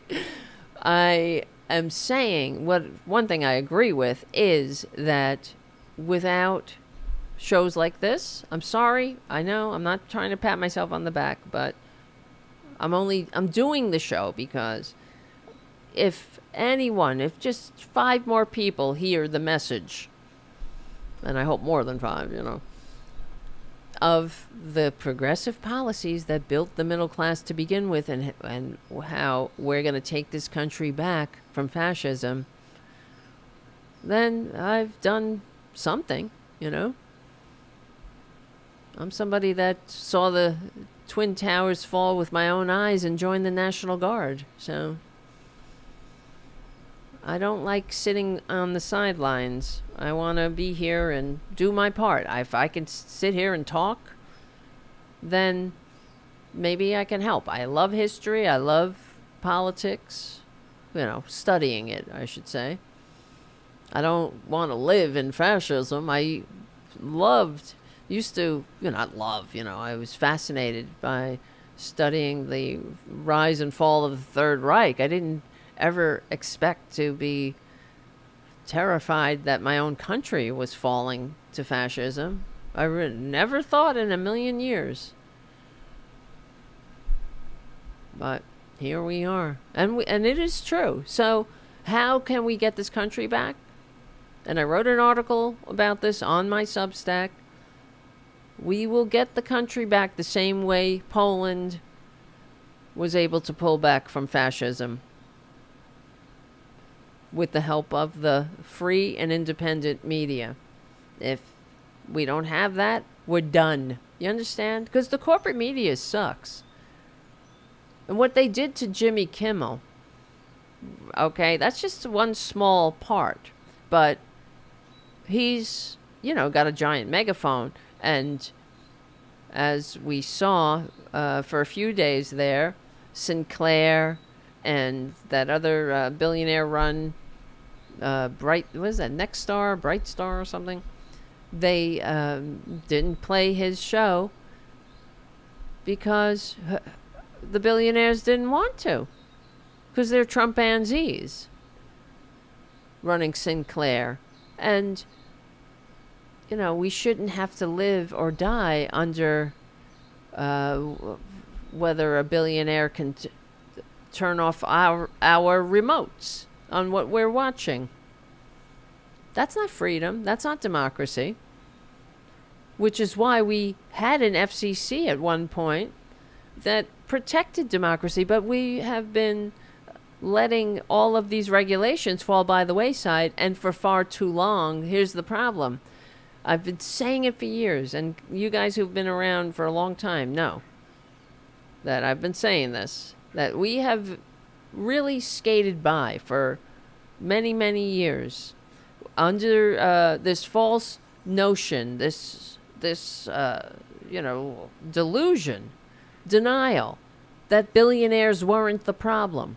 Because up until this point, they hadn't openly tried to destroy America right in front of our eyes. But we see that now, I hope. I hope everybody sees it. Sees what Elon Musk is and what Trader Trump is. And that it won't take too much. It won't take but a push to really put the coup de grace if they try. And if you think that this lawless president won't come for you, you're mistaken. They think that it's okay to kill people without due process now. They just got to call them drug dealers. That's it. That's all you got to do. Just call him a drug dealer and blow them up without due process. We're in a really fucked up time. So I do hope that you guys stay safe and stay awesome and stay involved. And thank you for listening to this show and others like it, and the Tara Show on Tuesdays and Thursdays with myself and Tara Devlin, and John Fugelsang's show, and Stephanie Miller, and Tom Hartman, and Hal Sparks on Wednesday, with me especially. I got to grow this channel, so I hope you guys can help me do that, because I'm stressing out. So like and subscribe and all that stuff, because otherwise we're done. I told you what I'm up against. I said, keeping a roof over in Tarabuster Studios. We don't have billionaire benefactors. That's all I'm saying.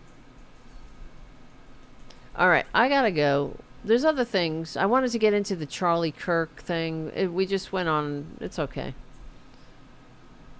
If I start down that road, we'll be here all night. Maybe we'll do this. It's a shame. I'd really like to do more than one show a week. Maybe if you guys support the show, I can do that. Right? Maybe I will. We'll see. We'll see how it goes. I got so much work to do. All right, my friends. Somebody did something in the litter box that needs to be addressed. So I gotta hang this up. I can't find the... Oh, here we go. Here's Wheeze goes. All right, kids. Thank you for hanging out. Thank you, Ellie. Ellie Leonard. She's great. Please follow her Substack as you're following my Substack. All right? If you can be a paid subscriber, that would be nice. And be a patron, patreon.com/Tara Devlin. There's a lot of ways you can support the show. That's true. Get River Moon Coffee to sponsor. You're right. You're right, Commander Bond. You're right. Very true. And Twisted Nerves Painting has a channel too, and I recommend it highly. It's really good for your meditation. Twisted Nerves Paintings does painting and little models and such. Very, very talented. It's like Bob Ross, but also, friend of the show, Bob Ross. Friend of me. Twisted Nerves Painting in YouTube. So make sure you subscribe to all of our... Where is it? Let me see. Oh, it's right. How come my link's not opening here? This is weird. I'm sorry. So I was trying to put the link in the thing, but... Alright, you should... Yeah, right. Took a giant Trump in the litter box. Somebody took a Trump in the litter box. Oh, I can't wait.